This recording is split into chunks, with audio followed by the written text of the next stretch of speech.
It-qed is-sem tiegħek il fuq is-smawiet, It-sem tiegħek għalih fuq it-tfal trabi tal-ħajt, It-bnejt sur kontra l-ewa biex iġġib ix-xejn għadu u l-min u kontrija. Inħares lejn is-smawiet eri subajk il-qamar wieħed li jintqed fihom, x'inhu l-bniedem biex tiftakar fih, bil-bniedem biex taħseb fih. Titqas mill-għala għamiltu, bis-sert u l-ġnien żejjitu. Għeddu fuq għanijiet kollha tajbiet. Kollox taħt riġlejn għeddu, il-naċ, il-baħar kollha, sambejjen tax-xahar. L-safar tal-ajru u l-but tal-baħar. Ta' kull li teraq fil-baħar, muli s-sittar, kemm kbir ismet fl-art kollha.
Iż-żagħżugħ is-sena dan telaq qalbu sewda għax kien għani ħafna. Imbagħad Ġesu għal id-dixxiet tiegħu. Tassew ngħidilkom li dani se jsiba qiegħda biex jidħol fis-salba ta' smuwi. Iva, nerġa' ngħidilkom. Eħfef li ġemel jgħaddi minn tal-abla milli wieħed għandi jidħol fis-salba ta' smuwi. Id-dixxiet jistaġbu ħafna meta semgħu dan u qalu mela min jista' jsalva. Ġesu ħaristihom u qalilhom għall-bnedmin dan ma jistax ikun, għal Alla kollox jista' jkun. Imbagħad qabel Spiritu qallu ejja, aħna ħallejna kollox u ġejna warajk. Issa x'tejn isna? Ġesu qalilhom tassew ngħidulkom. Intom li ġejtu għalajja fid-dinja ġdida, meta l-bniedem joqgħod fuq żonn jew jistgħu, intom ukoll toqgħodu fuq 12 żonn u tagħmlu ħadd minn 12 tribu ta' Iżrael. U kull min iħalli daru jew il-mutu, jew il-missieru, jew l-ommu, jew l-uliedu, jew il-raba tiegħu minħabba f'ismi, jerġa' jirċievi kollox għal darba aktar u jieħu b'sehmu l-ħajja ta' dejjem.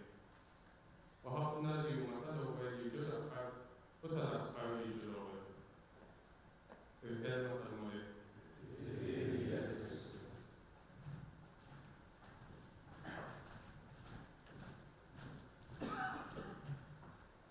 U din dan il-dialogu interessanti u profondi tissu u żgħażugħani dan mistoqsija għalhem x'għandi nagħmel tajjeb biex nikseb il-ħajja ta' dejjem. U Ġesu jwieġbu l-ewwel poetiċa li nafu li Alla waħdu it-tajjeb. Ħalla tajjeb fin-nifsu u l-għajn ta' kull ieħor. U l-mlejn li bdiet il-bija tiegħu insejjaħ kull żagħżugħ żagħżugħa jittrattaha b'dinjità u jgħid iż-żagħżugħ u l-żagħżugħa tal-kliem. Żagħżugħ, jiena Alla li ħlaqtek u għedt li titgħallem. Għalhekk jiena nemmen fik. Naf il-ħifijiet tiegħek, imma naf ukoll illi fil-fond ta' qalbek xorta lest li tisma'. Nemmen li meta nkellmek inti lest li tweġibni. Inti ikemmel ħafna modi anke permezz tan-natura li ħlaqt. Jiena li bad li libni biex li kemm nħobbu. Dan li jgħix bħalma tgħixin ħadd li ta' madwar u biex ikompli l-inħabba u għażel l-min il-fosco. Dawn li rridu jkomplu l-missjoni mibnija minnu. Illum ukoll qed iħaresli. U jistiednek biex inti ukoll taqdih.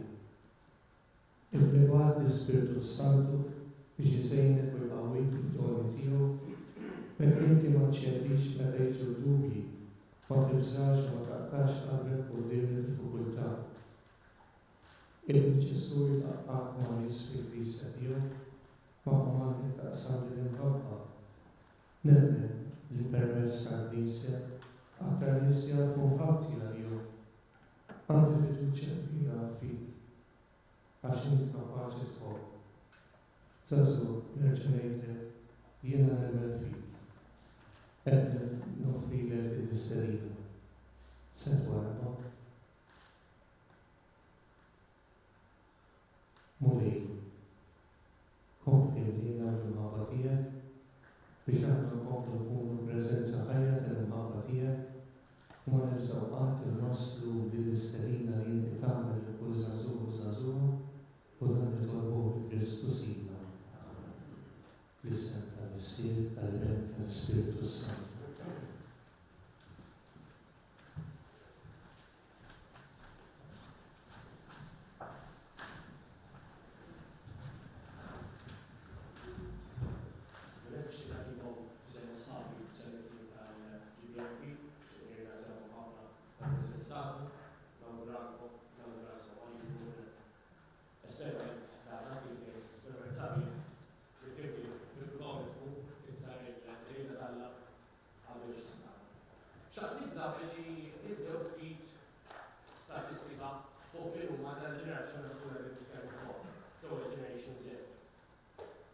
ħafna jasbu li dawk il-kien qabel jew wara l-millennium huma kollha xorta waħda. Li l-millennium tisħaq lill-millennials, allura l-ġenerazzjoni ta' qabel dawk li nitkellmu fuqha jaħsbu b'mod differenti mill-ġenerazzjoni ta' qabelhom. Posti karatteristiċi ta' millennials li huma magħrufin ukoll bħala Generation Y. Wieħed jista' jsemmi li dawn għandhom dawn ix-xogħlat li jkunu responsabbli lejn il-komunità, jixxeqqu għal sfidi ġodda, uħobbu l-flessibilità u jaħsbu b'mod diġitali. Dawn huma l-ġenerazzjoni ta' qabel. Issa l-ġenerazzjoni ta' wara l-millennium, allura wara l-millennials, dawn huma magħrufin bħala Generation Z. U il-suġġett l-għarri kemm nagħmlu din id-diskutu. B'mod partikolari se nkunu qegħdin niddiskutu kif nistgħu nimxu b'mod pastorali u vokazzjonali ma' ġuventud ta' bejn 16 u 20. Sa' permetta professorijiet ukoll magħna, però aħna xtaqna l-attenzjoni illu narfa fil-iktar fuq-ġuventud. Però naħseb kun esperiment li f'salt nistgħu dak li nitgħalmu fuq il-ġuventud u mbagħad nistgħu nadattaw il-later stage fuq kif nistgħu nagħmlu tfajliet. Mhux nagħmlu li ngħinu jesploraw l-vokazzjoni saċerdotali ta' tinken, imma b'mod aktar partikolari nifhmuhom u nesploraw metodi ta' pastorali li tindirizza x-xewqat tagħhom. Għalhekk xtaqna nibdew dan tinken li nofru fil-informazzjoni bażika fuq il-ġenerazzjoni. Il-Generation Z jew Gen Z ċerta huma ħafna iktar pragmatiċi minn qabelhom. Naraw differenzi oħrajn, bħal pereżempju il-fatt li ħsibhom aktar biex ifaddu l-flus. Jixxerku għal trasparenza fil-kontenut offrut u dik hemm ixxerku biex ikun smaw aktar informazzjoni. Il-Generation Z jippreferu li jitgħallmu fuq il-post tax-xogħol u jikklassifikaw lilhom infushom bħala għażelin, bl-azzit ta' xejn imma motivati, pożittivi u eċitati dwar il-futur. Kif dawn jistgħu jirkonċiljaw sal jien ma nafx. Huma ġenerazzjoni li jbieku li x-xogħol tagħhom jiġu magħquda f'inqasin għax dawn f'kultura ta' on-demand. Kollox naħseb ta' kultura l-bot, minn television sabda se nixtru x'nieklu. Ħbieb, nifhmu l-koll kif dawn il-bilkiet psikoloġiċi, soċjali u antropoloġiċi jibieku li jkunu riflessi fl-istrateġiji li nadottaw għalihom. Bħala ta' organizzazzjoni ta' tinken, u jekk xtaqt nsemmi wieħed mill-It-Tieni Intervent, Peter, Christopher, David, Tony, Kuxon, grazzi ħafna kemm għamilna brainstorming għal il-intervent, grazzi ħafna tal-appoġġ. Intant, xtaqna li konna naħsbu magħhom xi fil-figuri li nżommu fuqna tal-nofsinhar. Se nkunu qed nużaw figuri u infografs li taraw hekk hawn il-video fl-ispazju komuni jew wara waqt il-kafè nkunu għadin tal-promo fiżiku wkoll. Jien tistaqsi ġenseter x'huma preokkupazzjonijiet tiegħu jew daħħa għandek ċansa 32% iżewwiġbu insib xogħol. Issa forsi wieħed tampari biex isib xogħol ħajtħol fuq l-online boards għal ġenseter naturali li jsib xogħol li juża sistema ta' networking. U għal hawnhekk nifhmu bżonn li jkollna social bubbles, speċjalment ma' ċentra vokazzjonijiet tagħna b'saħħithom. 77% ta' żgħażagħ jistennew jaħdmu aktar żgħar minn ġenerazzjonijiet oħra. Anke jekk 82% jaħsbu li l-ġenituri tagħhom jinfluwenzaw il-karriera. Aħbar sabiħa jgħid li l-ġenerazzjoni lesta li titħallas inqas jekk il-kumpanija li se jaħdmu magħha ikollha xi istorji li huma jinteresshom fiha. Huma wkoll l-aktar ġenerazzjoni liberali u jilqgħu diversità bejn miftuħa. Kważi 80% taż-żgħażagħ analizzati f'servej l-Merħba biex inkun preċiżi 77% għandu jippreferi jaħdmu kumpanija li għandha diversità u l-inklużjoni tal-tradizzjoni fil-ħidma tagħha. F'servej li sar jipprefera, wieħed minn kull 10 qal li huwa attratt lejn iż-żewġ sessi b'mod indaqs, equally attracted to both sexes. Jekk tixtieq tikkuntatti aġenzja tippruvax tibgħatlu email għax hemm ċans li għalih inti tqies bħala teknoloġija slow. Punt li forsi jaħseb ġenerazzjoni aktar matura u li dan iż-żagħżugħ għandu 79% ċans li jiffrustra ruħu jekk ma jkunx jista' jaċċessa siti ta' social networking. Naraw li dawn is-social medias jiġu aċċessati 30% fuq mobile li ma rata qiegħda dejjem tiżdied. Però jekk qed taħseb li l-ġenseter mhux kapaċi jagħmel multitasking, ovvjament dispeċini li ngħidlek li sejjer żbaljat. Importanti wkoll li biex niltaqgħu ma' dawn iż-żgħażagħ jeħtieġ nifhmu li r-revoluzzjoni li ġab il-mobile għalina qed iġibu għal handheld devices għalihom u l-virtual reality. U jekk forsi taħseb li s-soluzzjoni għal progress huwa dialogu wiċċ in wiċċ, kun naf li ħafna mis-settlers jippreferu soluzzjonijiet li huma crowdfunded jew kellha sistemi ta' think tanks kif qed nippruvaw nagħmlu llum. Huwa fatt li 41% tal-settlers jagħmlu multitasking fuq 5 screens kull ġurnata fil-ħin ta' barra mix-xogħol. Allura ma nix għalfejn nistaġbu li dawn iż-żgħażagħ għandhom moħħ diġitali. Issa jekk qed tisma' dawn l-istatistiċi u taħseb li wasal iż-żmien li tinvesti fil-Facebook page tiegħek, wisibża li se tkun qed tiltaqa' mal-millennials mhux maż-żgħar. Dawn tal-aħħar jippreferu Snapchat, Whisper, Jikja u Secret. Għal min forsi ma jafx huma dawn il-tip ta' social network, dawn huma fejn inti tibgħat messaġġ jew image u l-mument li tibgħatha daħħa jisparixxi malli jaqra naħa l-oħra daħħa jisparixxi. Twitter u Instagram hemm ċans kbir li s-setter se jgħid bil-identità tiegħu taħt xi LIS. Facebook u LinkedIn għal din ġenerazzjoni ovvjament huma passer. Jekk iridu nagħmlu kuntatt magħhom. YouTube. 70% tal-ġenerazzjoni tara aktar minn sa'tejn YouTube kuljum. U ħafna drabi minn fuq xi mobile device. Però importanti li ma jkunx il-video twil għax l-attention span hija ta' 8 sekondi.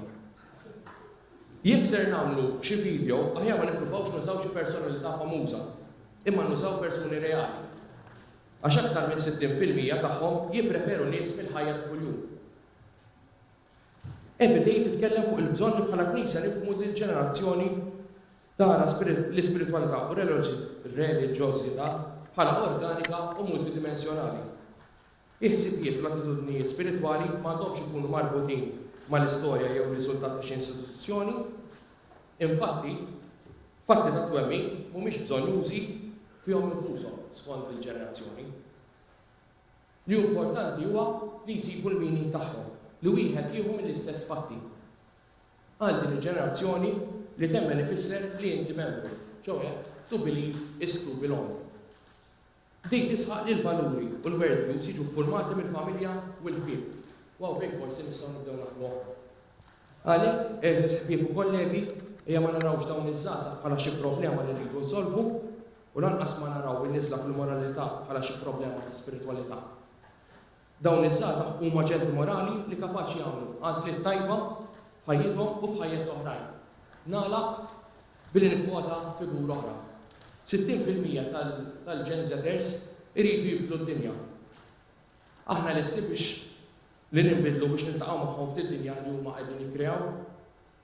88% tagħhom huma ottimisti fuq il-futur personali tagħhom. Jien u int nistgħu ngħidu l-istess inħalli ftit reazzjoni issa fidejn żewġ żgħażagħ ta' dilleta li xtaqna li huma jaqsmu l-esperjenza tagħhom magħna.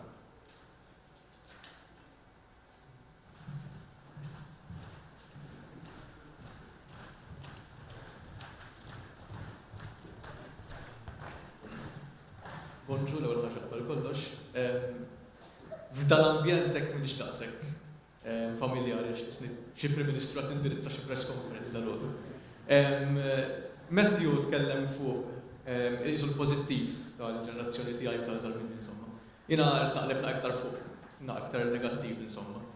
Ġast biex kolkom naqa' background dwari, jiena għamil sena Junior College, issa qed Lancaster, kont membru tal-chaplaincy ta' Crisco, Junior College insomma, nattendi il-movement tal-fokolari, nattendi xraq ta' Salesjani, u kont immur il-grupp ta' żgħażagħ tal-parroċċa ta' Santa Lucia.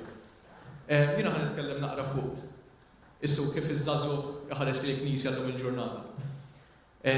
Nibda mill-parroċċa x'issu l-iktar ħaġa antika li kont nagħmel biex niftehmu.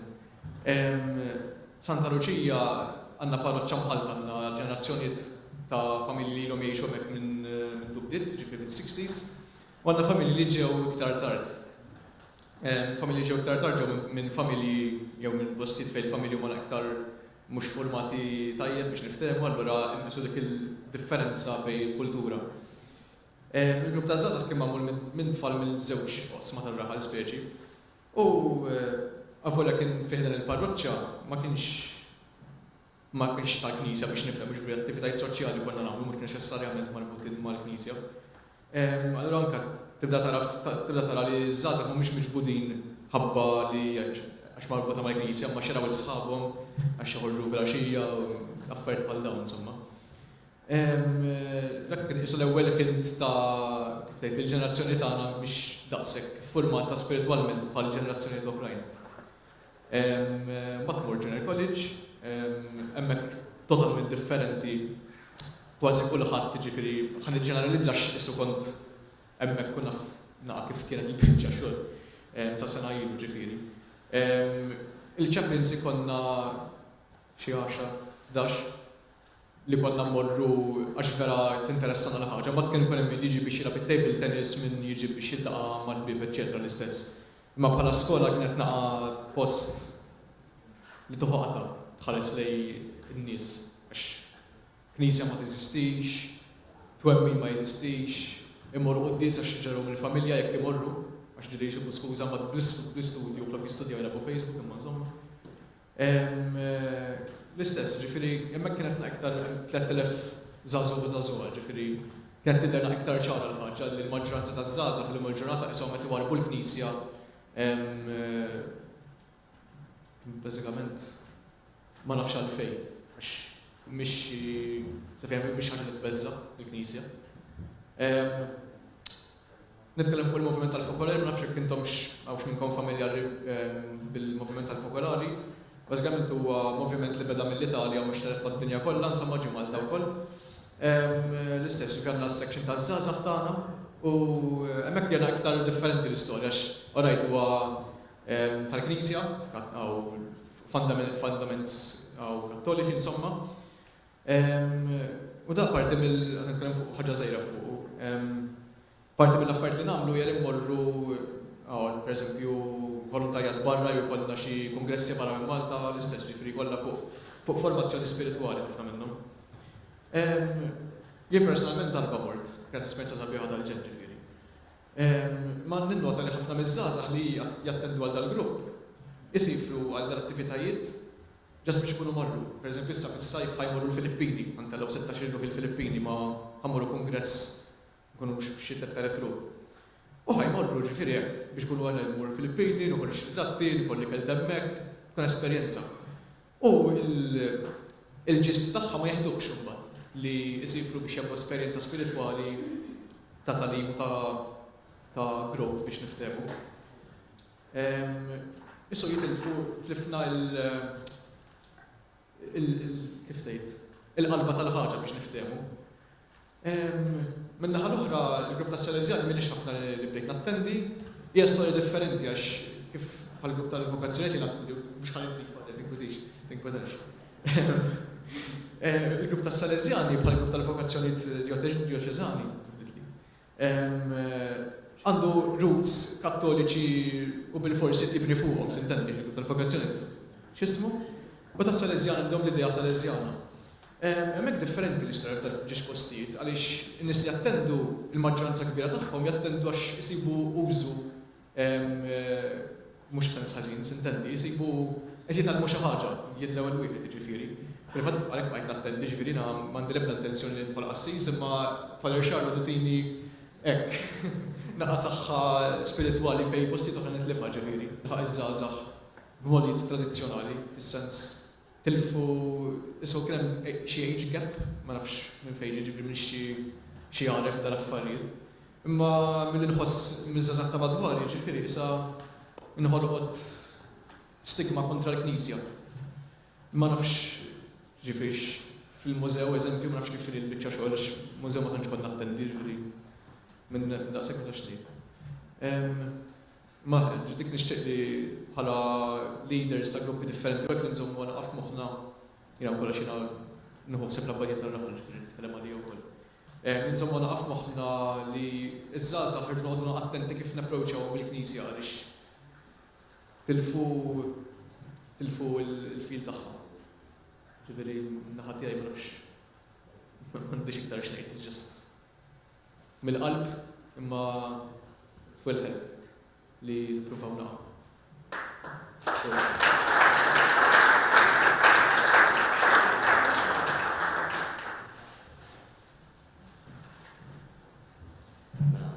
Bonġu, l-ewwel ħaġa, kif ngħid. Mela, jiena Luigi Sammut, qiegħed l-ewwel sena università fil-kors tal-BSc in Sports and Physical Activity. U kont 10 snin abbati u nattendi ngħid fil-ċentru tal-vokazzjonijiet. Ħaġa li xtaqt nagħmel illum nieħdu selfie. Ħanieħdu selfie.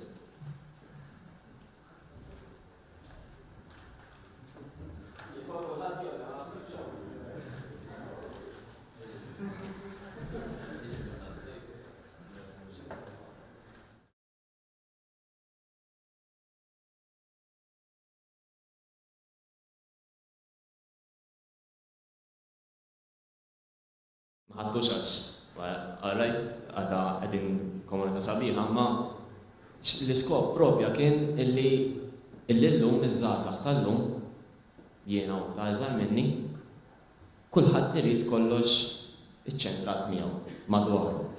Kollox self-centered, kollox ġiplaw u tuħux lem.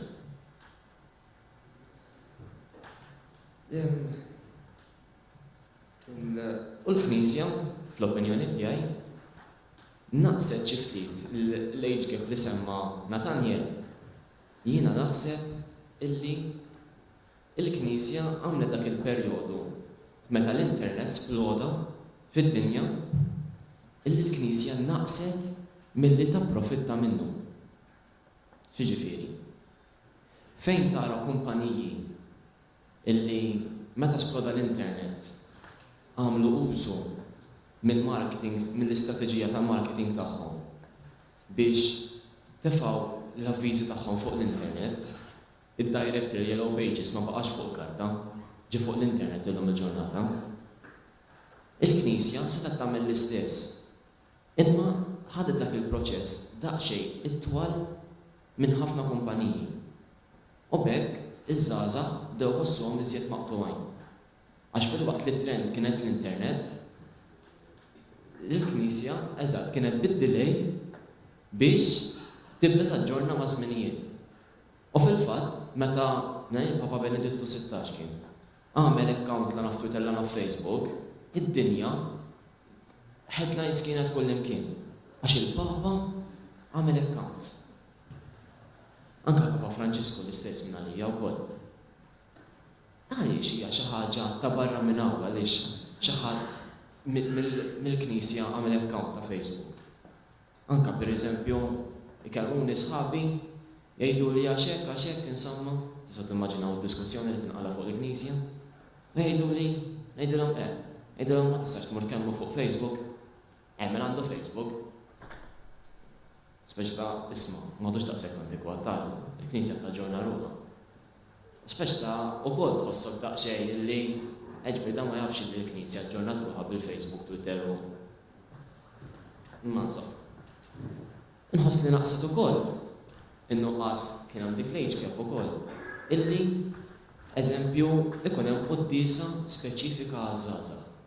Tgħidu li f'ħafna parroċċi ssir. Iva ssir. Imma l-innijiet u l-kant kif ikunu waqt il-quddies. Nisimgħu xi innijiet li kien kiteb Duncan, m'għandi xejn kontrihom, għax jiena stess kont indoq l-ordni l-Knisja li klejn. Imma kont nieħu gost.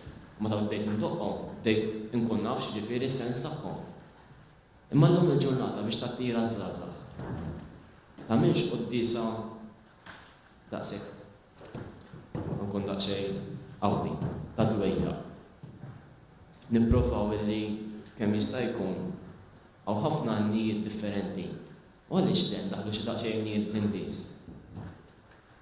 Mhux se niddejqu, iż-żgħażagħ mhux se jiddejqu, illum fejn jekk tmur junior college, l-eżamijiet kollha qas junior college, anke l-eżamijiet tal-O levels, l-eżamijiet tal-iskola, ukoll bl-Ingliż.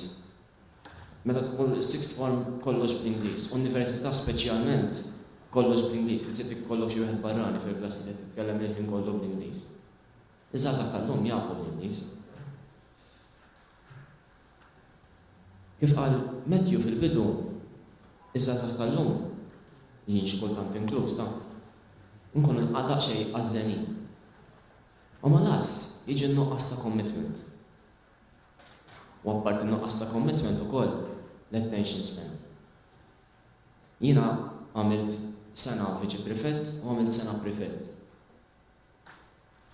L-abbatini kienu jiġġennu x'in jaraw lili, sa mhux qed ngħidlek biex niftaħar.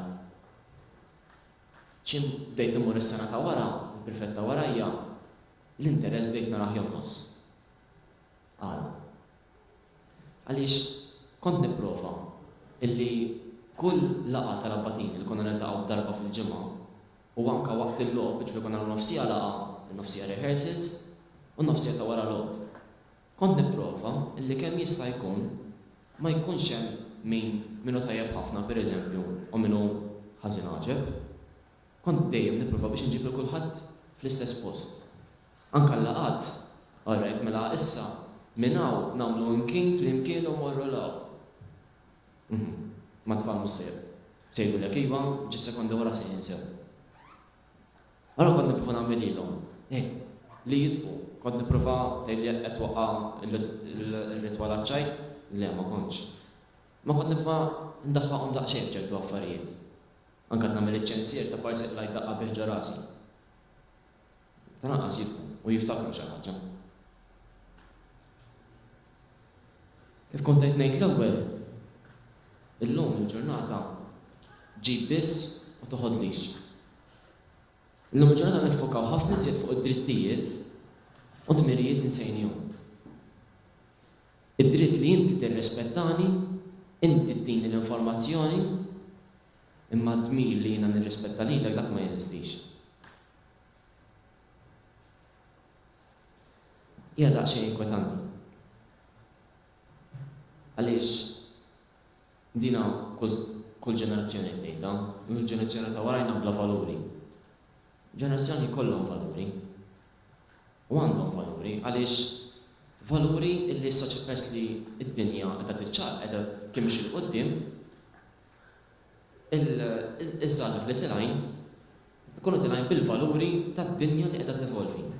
Ara aħna hemm bżonn li l-ħin kollu il-ħajja dejjem naġġornawha tgħidu li kemm sentum naqraw kif se naġġornaw vera dejjem. Għax aħna stess l-università il-mod kif evolva l-isport tul iż-żmien. Dil-bieraħ kellna lecture Sociology in Sport. Tal-biża' li tara ħabba television, minħabba television l-isport kellu jirranġa ruħu biex joqgħod ħabba TV rights u kien hemm iżjed nies jaraw l-isport. Xi ħaġa li illum il-ġurnata kif l-isport qiegħed jiġi indirizzat bħala xi ħaġa għandhom market jisu kummerċ mhux nemmen imma b'xi mod illi l-Knisja naħseb hemm bżonn illi tuża din l-istrateġija b'xi mod li mhix daqshekk li ma tkunx daqshekk li tmur isek tmur olaw tiġifieri kontra dak li jiġi mgħallem, imma tuża l-avvanzi tat-teknoloġija, l-avvanzi tal-mezzi soċjali speċjalment fejn nistgħu nilħu iżjed dawn iż-żgħażagħ illi biex nużawhom biex tal-anqas nuru daqsxejn interess. U jekk taħsbu illi żgħażagħ ma jarawx ċertu affarijiet, kunu ċerti li jaraw. Għaliex meta tkun qegħdin iqalbu, speċjalment anke fuq Snapchat jaraw il-my story tal-ġurnata u hekk. Jarawhom, anke jekk ma jirrispondux, anke jekk ma jagħtux kasom, ma jkunu rawhom. Jaraw llum jaraw għada, it-tielet ġurnata jaraw żgur. U nagħlaq din il-ħaġa. Darba kont smajt storja li kien hemm knisja partikolari parroċċa u n-nies dejjem bdew jonqsu. Kabbilan kien settih rasu ovvjament. Nara x'in nagħmel biex in-nies qed jonqsu. Ma darba minnhom ħareġ qabbel batla fiżi għallhom eżempju nhar-l-erba' li ġej, sewwa ħajkun hemm funeral fi ta' warlof sinar, kulħadd mistieden jattendi għax miet benefattur tal-Knisja. Nies kulħadd libsin l-iswed ħajraw minn tal-benefattur kien u l-familja tiegħu minni, insomma, s-soltu stor. U marru għallhom issa nistieden illi il-kulħadd jersaq viċin it-tabut biex jagħtih l-aħħar tislima lil dan għall-parroċċan u l-benefattur. U dan niżel, fetaħ it-tabut u kulħadd tiela mill-korsija proċessjoni xejn jittawwal jinfaqa' jitħaq. Mbagħad wara lesta kulħadd. Insomma, kull meta titla' tinduna illi f'dan it-tabut ma kien hemm l-ebda benefattur. Kien hemm mera. Mera illi turi illi jiena u inti aħna l-benefatturi tal-Knisja u tal-parroċċa. Għalhekk nemmen illi l-koll flimkien nistgħu ninaqdu ovvjament, imma nistgħu nagħmlu dik l-imbottatura sabiex iż-żgħażagħ llum il-ġurnata kunu jistgħu jħossu jgħidu jiena parti minn din is-soċjetà li jgħidu l-Knisja, minn dik li sa 15 ġimgħa ilu kont ngħidla antikwata. Grazzi.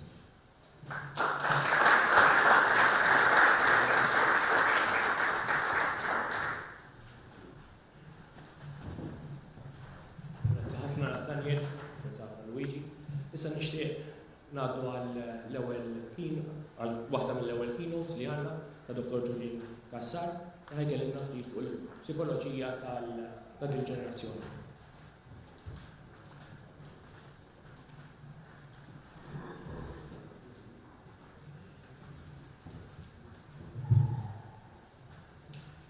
Mela, ħaġa grazzi tal-istedina. Jiena bad ħanaqleb għall-Ingliż għax ċertu kunċetti nsibu maħfef nispjegahom bl-Ingliż. Mela, x'inhu għaddej mill-moħħ ta' żgħażagħ bejn 16 u 20 sena, dik il-mistoqsija li għatawina biex nipprova nwieġeb. Nitlu f'naq iżjed dettall tal-think tank tal-lum. Kien hemm mistoqsijiet partikolari, okej, mela, żgħażugħ li twieled qabel is-sena 2000 kif nu differenti miż-żgħażugħ ta' qabel, qiegħed ifittex taż-żgħażugħ u kif għandna nakkumpanjaw, kif għandna naħdmu ma' dawn iż-żgħażagħ il-Generation Z.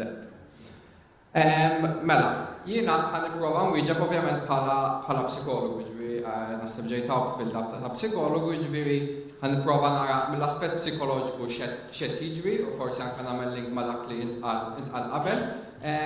U ħanitkellem mill-evidenza x'turina, għax tajjeb tibda mill-evidenza, issa forsi studji large scale Malta fuq dil-cohort ma tantx hemm, jiġifieri ħanuża naħares lejn studji internazzjonali u studji fuq pajjiżi ta' ngħidu from a Western culture, ma nistgħu nassumu ħafna mill-aspetti japplikaw għaż-żgħażagħ tal-lum għax nitkellmu fuq ġenerazzjoni li ftit jew wisq influenzata mill-informatika, mill-avanzi digitali u għalhekk hemm influenza kbira komuni li hija globali. Kif ukoll ħanitkellem naqa' forsi mill-prattika tiegħi x'nara jiena meta naħdem maż-żgħażagħ. Issa dal-mument naqleb għall-Ingliż. So, why speak of generations? So, I think we need to start from there. Why do we speak of generation? Why is it important to divide people into generations? I think that's the first important question. Now, if we look at what defines a generation, a set of historical events and related phenomena that creates a generation gap. So, these are, we assume, a group of people that have experienced a set of events, a set of cultural phenomena that shape the way they think, okay? So, we choose certain time frames to divide generations. These are not random. We don't say a generation starts in 85 and stops at 95. Then we choose those time frames because we know that within those time frames there is a commonality of experience that makes some kind of difference. And why? Study generations because then it helps us understand period effects, so it helps us understand how what happened in that period shaped the way people who live those experiences shape their values, attitudes and behaviors. And in that way it helps us understand their frame of mind. Okay? Now, then I need to put in a disclaimer. It's not the only way, because sometimes we might focus too much on a category. So, okay, we need to think of generations, but it is not the only factor to understand one frame of mind. Other factors like gender, race, educational level, socioeconomic status remain important. So I think that's something to keep in mind. Now, let's look at the generations prior to Generation Z. Father Pulis mentioned that. So I took two generations. So what is known as Generation X, so born between 65 and 79. So we're looking at the people who are nowadays we would call late adulthood. And these are basically the parents of Generation Z.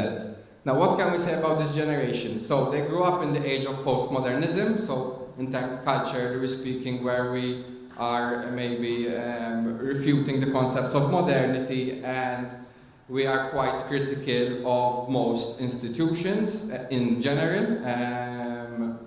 So it was the generation that was more individualistic and more diffident of established institutions, be them state, church, economic, etc. And in general, they were valued individualism, non-conformist, critical of established institutions, and with a strong work ethic. So the idea that you get success in life through hard work. Then the next generation, which would be basically the older siblings mostly of this generation, of Generation Z. So they were looking at people born between 1998 and 1994. So basically the people that are young adults nowadays. And these are the famous millennials, sometimes called also Generation Y.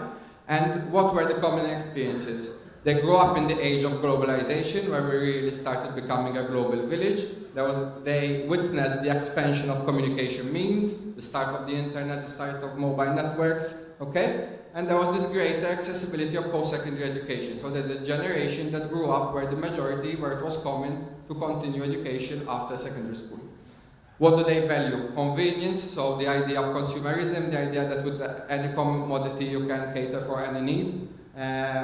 Multitasking, seeking instant gratification, again related to the height of consumerism they experienced, but also a certain social consciousness, which comes from having grown up in an era of globalization, where you know what's happening around the world, where you're understanding how what's happening what happens in place A affects place B. Has led to a certain consciousness and also a certain keenness to volunteer within this generation. And that leads us to Generation Z.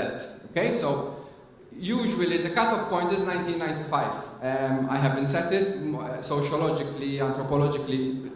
It's understood people that born from 1995 onwards because these are the people that grew up always knowing the internet, the email, social media, etc. So that is the most distinctive influence. Okay? So we're looking at people that are 23 years or younger now. So including obviously 16 to 20-year-olds, maybe you wanted to focus on specifically here. So what are the shared events and culture phenomena that make this generation distinctive? So internet permeating all aspects of life, socially, economically, it just permeates all aspects. The age of the smartphone, and what does the smartphone mean? The smartphone means that you have a hub of communication, entertainment, and connectivity, which is with you all the time, which goes with you wherever you go, which is with you when you're in a public sphere, when you're in the private sphere. And obviously, just to start thinking about how that impacts us psychologically. The age of social media, so the idea of connecting to social media and the fact that you need to present yourself, create your profile, seek for popularity through social media. The constant and instant access to information was already mentioned before, and basically now one has the wealth of information at one's fingertips, okay, and the reliance but on bite-sized information, because since there is too much information, then we need information that is bite-sized, that we can consume quickly, okay, because we are used to consuming things quickly, okay, and this links to the short attention span also, but I'll speak a bit more about it later on.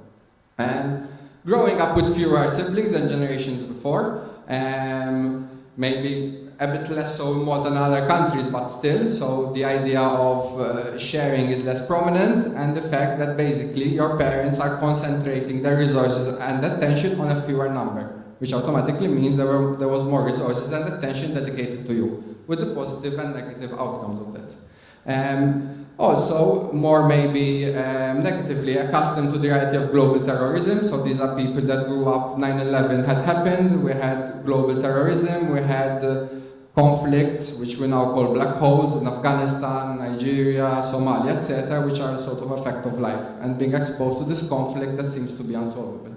Okay? And also, I think the threat of climate change and ecological deterioration. I think this is something that in the background or not does affect the mind frame. So, these are the influences. What are the effects? I think in terms of the main effect, it has been mentioned a lot. I find this term particularly useful, and it is used sometimes instead of Generation Z. Digital natives. What does this term mean, digital natives? It means they were born with this technology. If we look at the other generations, they're sometimes called digital immigrants. Why? Because they weren't born with it. They know life without it. They learned how to use it. They might use it very well, but they learned how to use it.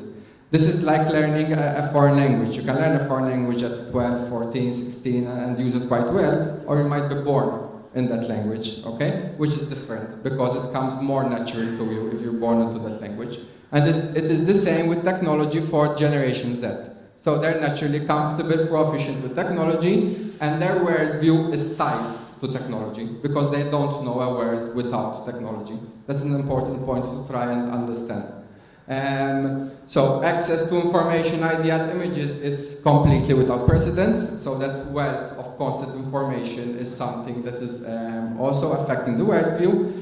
And an important point, there is access to information from a very young age. So before, access to information was staggered by the parents or school, okay? Very much you were exposed to the information they thought was appropriate to your age. Nowadays, that is much more difficult to do, to stagger that information, which means that people are exposed to an overwhelming amount of information at a young age when they might not be ready for it, which again then affects the psychological makeup as they grow up. What else? What do they value? They value connectivity, okay? We speak about connectivity, but that means simply being able to communicate with anyone in the world at any time. That's something they value, with the positive and potentially negative. Image conscious, okay? So image is very important, even image to communicate. People might prefer communicating in images than in text. We have Instagram, etc. Because maybe the reasoning, it is more true and it is more authentic. Obviously, one can argue about that. But there is this reliance on the image, this importance to the image.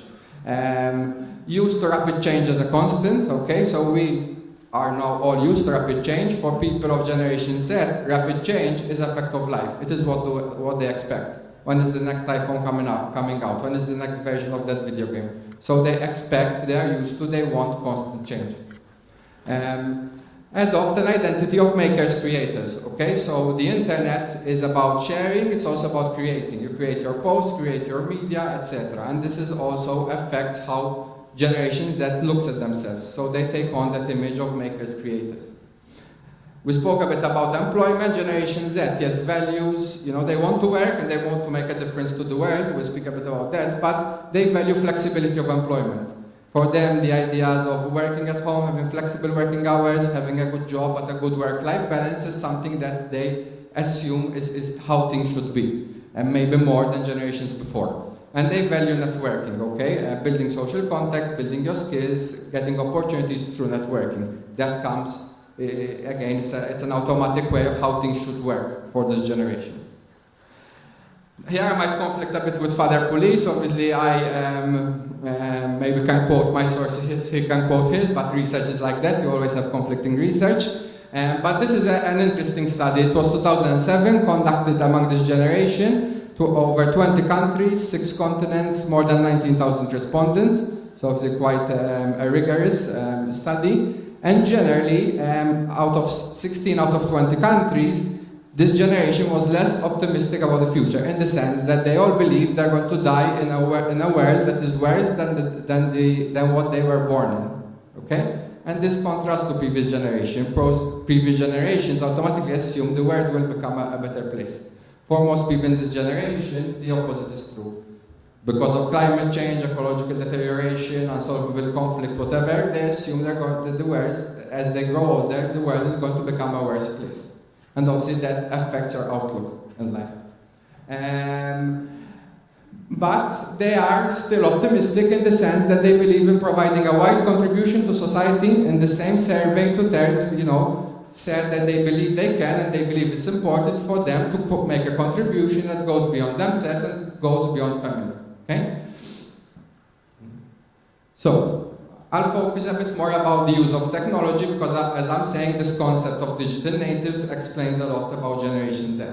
So first, technology as omnipresent, as present everywhere and as being unrestricted. That, again, for this generation is a fact of life. Okay? This maybe is a bit old as a research, this was done in America, but in 2010 it probably has increased now.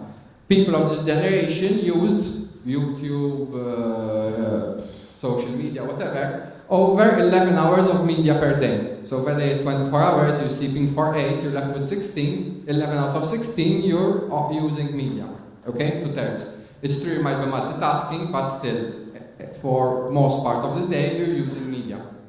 Technology being more available in the private sphere.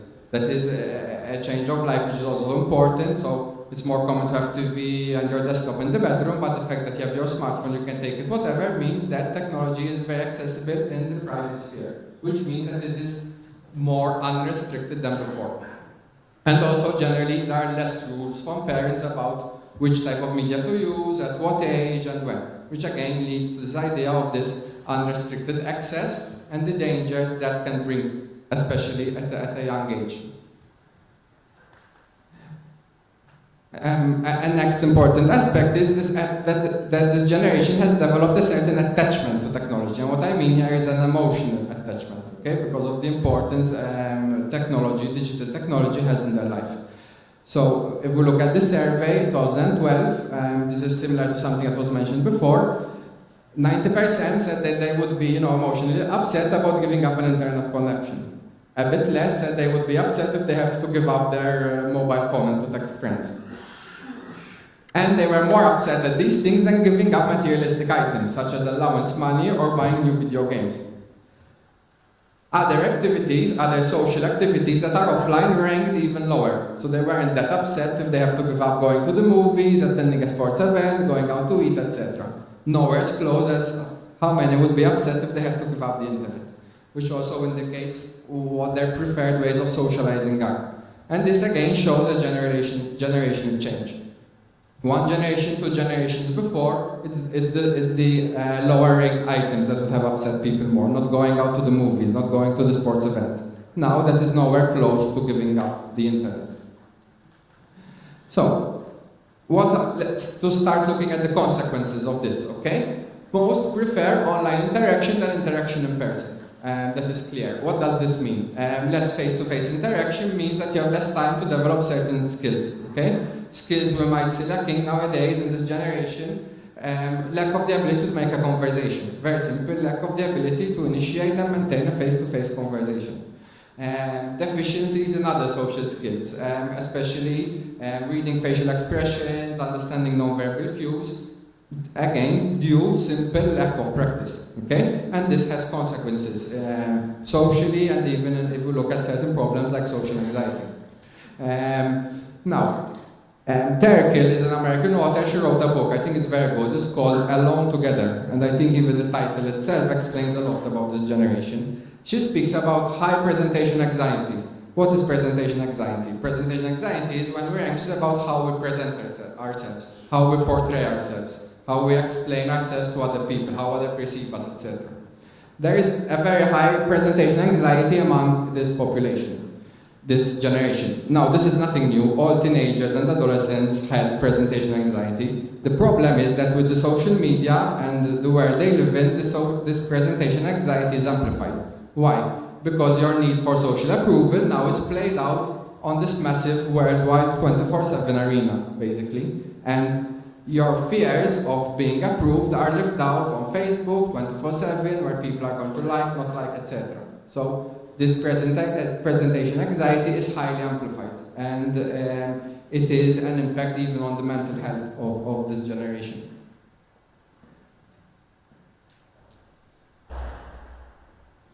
So, we mentioned it as well in terms of the culture that's been creation. So we have this culture, yes, of communication, information, but there is this aspect, the instantaneous nature. So we have this culture of an instantaneous communication and information, which obviously has psychological consequences. If we look at some of these, there is need for instant reciprocation, okay? In terms, I'm speaking here in terms of communication. So, because I know that someone from any part of the world can reply to me at this point in time, then I begin to expect it. I begin to expect that if I communicate, I should be reciprocated to immediately. And if I'm not, that creates all kinds of doubts and anxiety. Insufficient space to ponder complicated issues. So we have a wealth of information, we can share information, we can speak instantly, but that has created a lack of space to actually think and reflect about complicated issues. We're too quick to share, too quick to like, too quick to give our opinion, I think in general, but obviously it affects this generation more, okay? And this is one of the problems why in many Western countries important issues have become even more polarized than the past, okay? Because there is no space for proper thinking, proper reflection. A general inability to wait, and this also links to the attention span, okay? Because we do everything instantaneously, not only communication and information, but even buying, etc. There is a greater difficulty with understanding that, simply put, waiting is a part of life. For Generation Z, waiting is not a part of life, but unfortunately, that leads to difficulty in developing certain useful virtues like patience, or as we were saying before, buying your time before you give your opinion. And generally lower ability to maintain focus, okay? Because we're so used to constant stimulation, if we don't have this constant stimulation, we lose focus, with all the repercussions of that.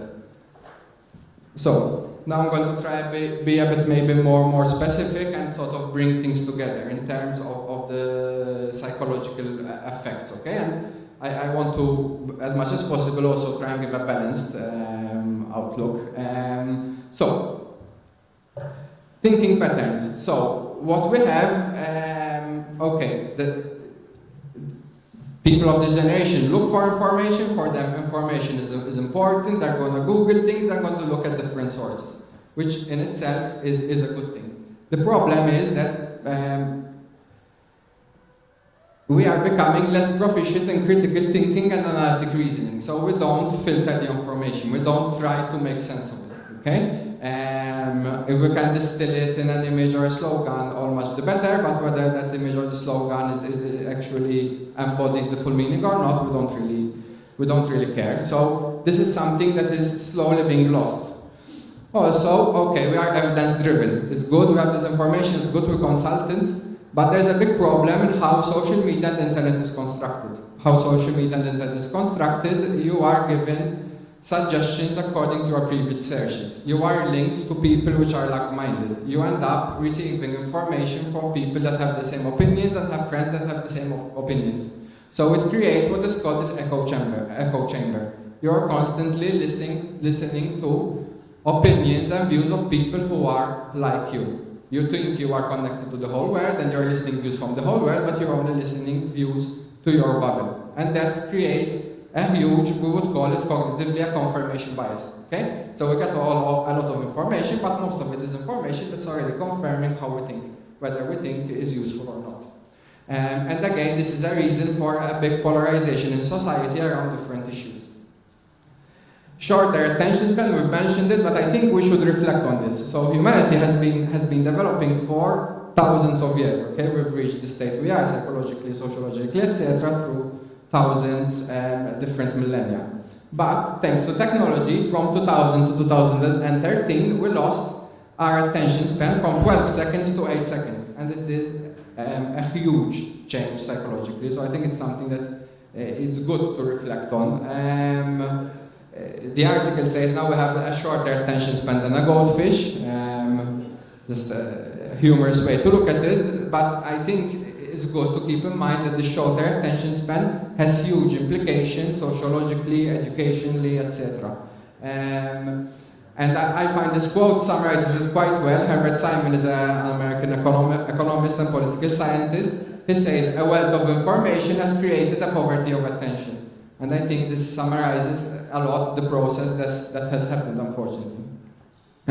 In terms of emotional well-being, again, here I'm looking at research. So it is not necessarily my opinion or even what I encountered, although what I encountered does reflect this. Loneliness has increased, as I said before, along together. So maybe Generation Z is connected, and I guess to some extent it applies to all of us to some extent, but there is importance given to connectivity on a certain level. Connectivity on a deeper level is probably decreasing, and this has led to people feeling alone together and to increase in loneliness that bothers you, loneliness that makes you sad. And in fact, since 2012, I don't have statistics from Malta, but in a number of Western countries, definitely it's been found in multiple studies in the UK and in the US, this generation is more depressed and anxious than previous generations at that age.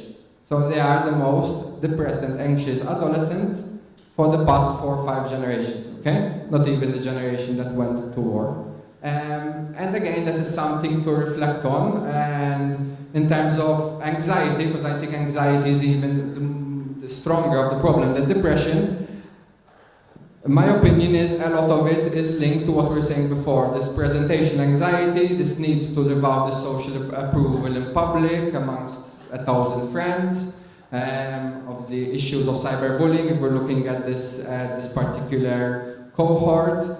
And I think there is an issue related to high expectations, okay? So, again, if we look at social media, you are choosing how to portray yourself. So, being human, we portray ourselves in a sort of perfect way.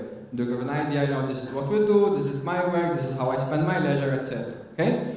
Now, people of a certain age might be able to filter it. People growing up take it at face value. And this creates a lot of high, unrealistic expectations among youth about what work they should have, about what they should be wearing, about how they should be enjoying themselves, etc. Okay? Which then leads to, obviously, if you have unrealistic expectations, you're not going to meet them. If you don't meet your expectations, you are disappointed, which then leads you to be sad. So there's a lot of that process going on as well. Employment and education, to focus on other areas. This generation tends to be self-reliant. They're used to doing things themselves, getting to know things themselves, so they prefer to rely on themselves. and might be less inclined to work on a group. They're less reliant on conventional routes for education and employment. As Father Pulis said, they might prefer to learn on the job. They might prefer alternative careers. So for them, it's the idea of different possibilities of what can become a business is much broader than what was before. And as I mentioned before, they do value flexibility and the sound work-life balance probably more than previous generations. In terms of attitudes, more financially conservative, Father Pulis mentioned it as well. And obviously globally it was an effect of the recession. In Malta we have economic growth, but I guess rising rent, rising house prices would also have an effect. But generally speaking, this generation tends to save more and take less financial risks than the previous generation. Mentioned as well, sensitive to discrimination and prejudice, and they value tolerance. So I grew up in a world where tolerance for diversity is a sort of given, and they are particularly sensitive to issues of discrimination and prejudice based on who you are.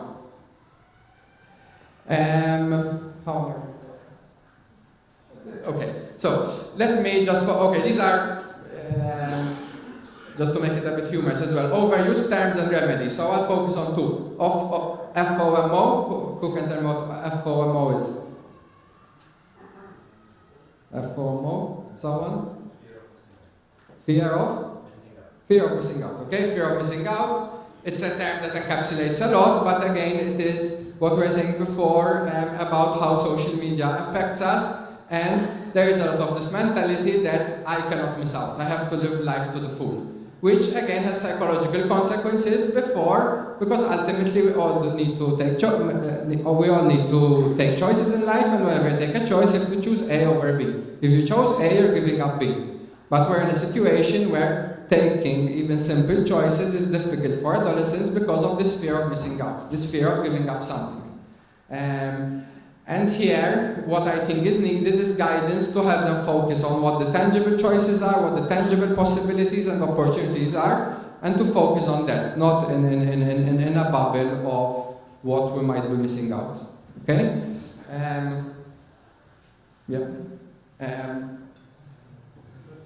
OMG, I think that is quite self-explanatory. So, what does this show? I think it shows also in the way we communicate that people of this generation, and us as well to a certain extent, are growing up in a time of hyperbole, lots of emotion, impulsive remarks, so everything needs to have 100 exclamation marks, smileys, kisses, etc. Or else it's not good enough for anyone's attention, okay? And it means that things then lose their true meaning, their authenticity, okay? And people feel that, as I was saying, if you don't put 100 exclamation marks, you won't be heard, okay? And again, and as a remedy, I think people of this generation need guidance to appreciate truth and authenticity, even in terms of feelings. Not everything needs to be super exciting, the best in the world, the best I've ever done, okay?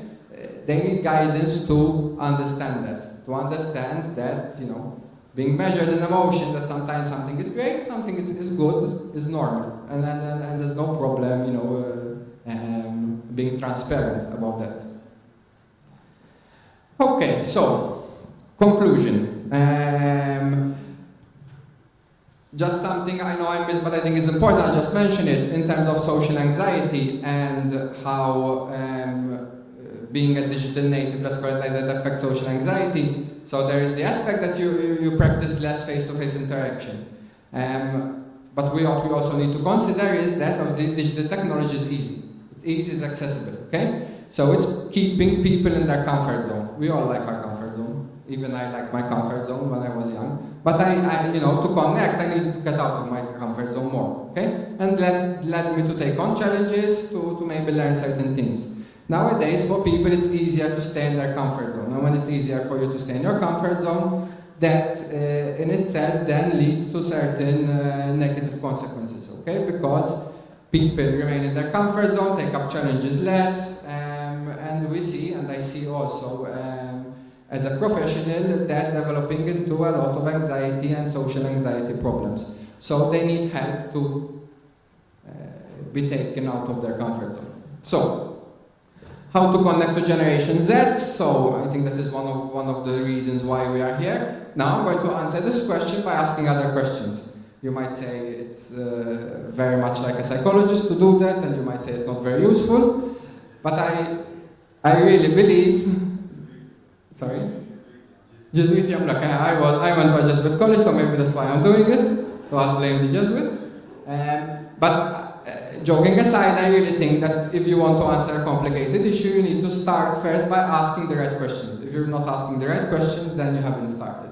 And in my opinion, based on what we have discussed so far, these are relevant questions. So, how can we utilize metaphors and images to communicate with this generation? Okay? So this generation give importance to, as we say, bite-sized information, use of metaphor, use of image, okay? How can we use that? How we can convey our message through that to reach them, to make them interested? How can we help them see the power of sending constructive messages, okay? Connectivity is good, the fact that you can communicate with people is good, but is it being used constructively? How can we teach them the importance of using constructive messages, okay? That sending a constructive message is more important than giving out a message that's going to be approved or popular. How can we help them step out of their comfort zone, as I was saying, okay? Yes, it's good to embrace technology, but then if technology is limiting, one needs to realize that. So how to make them realize that and embrace risks and take them out of their comfort zone?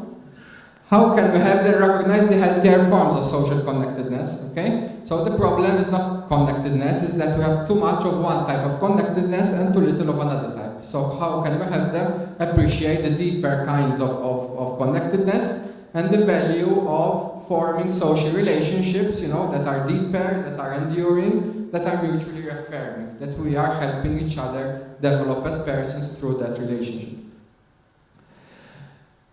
In terms of information, how can we help them analyze the wealth of information objectively and wisely? So how to realize that maybe, okay, you're using the internet, but you're only getting one particular view. How you can use this accessibility of information to look at multiple views. At least try and find the value of those multiple views before you form your opinion. How can we help them sort out their goals and find the right education and employment paths, okay? So it's good to, be ambitious, to think of alternative routes, but maybe they also need guidance to, focus on what is going to work, and again, maybe not live too much in a world of ifs, buts, it can be great, hyperbole, etc. And the last two, which I think are the most important. How can we help them to wisely set the boundaries between the public and the private domains? So what happened? The public domain, through the digital technology, has increased, while the private domain has decreased. And I think people of this age need to realize the importance of the private domain, that there is a domain where it's you, and maybe the people that are most intimate to you. And that needs to remain private for your own well-being and for the well-being of others, and that you need that space for personal growth, okay? At the moment, maybe how to set the boundaries wisely is something that they are struggling with and that they need guidance. And I think that is all from my end. Hope it was helpful.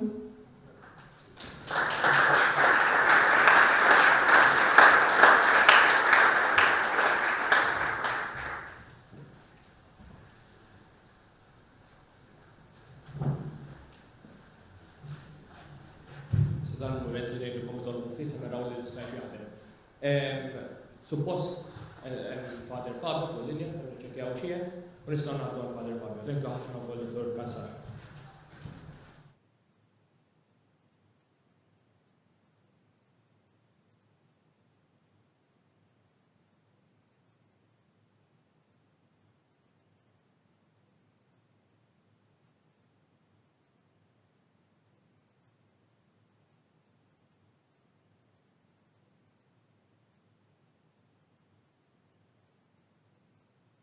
Hello.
qed nismakom inni hawn mill-bidu nismakom. Mill-talb. Very good. Ejdu li x'ħin nibda.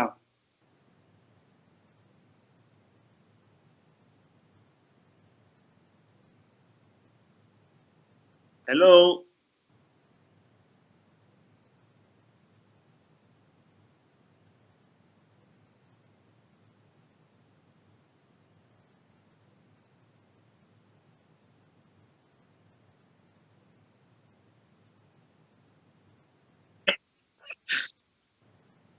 Mela qudiemi qed nara on fuq ir-right tal-iskrin il-Dr. Julian Caruana, hux veru?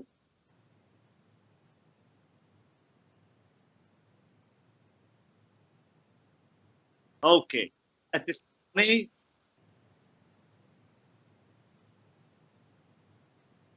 All right? Tajjeb. it-teknoloġija qed taħdem dal-għodu. L-ewwel nett nixtieq nirringrazzja ta' din l-istedina għaliex naħseb li hija interessanti u importanti. Fortunatament ma stajtx ninżel għax sal-bieraħ fl-għaxija kelli seminar ta' l-Università tagħna, l-Università tagħna. L-ewwel nett nixtieq nirringrazzja liż-żewġ żgħażagħ tat-testimonja tax-xogħol għaliex naħseb illi għedna ftit nisimgħu dinja taż-żgħażagħ. Nixtieq ukoll nirringrazzja lil Dr. Julian Caruana, interessantissimu anke l-letteratura li semmilna.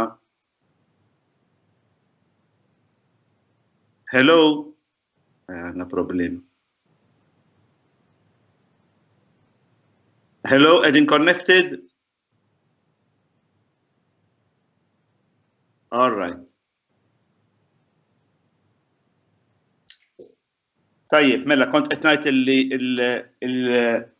il-ċisima ta' Dr. Caruana naħseb li interessanti ħafna u sija l-istatistika li semmilna u anke id-domandi li preżentanna fl-aħħar propju dak li sanejt jiena issa għandu x'jaqsam ħafna mad-domandi illi ħallinna fl-aħħar, ġifieri ħadd gost nisimgħu għaliex hemm kontinwità naturalment u minn naħa xjentifika sija soċjoloġika kemm psikoloġika.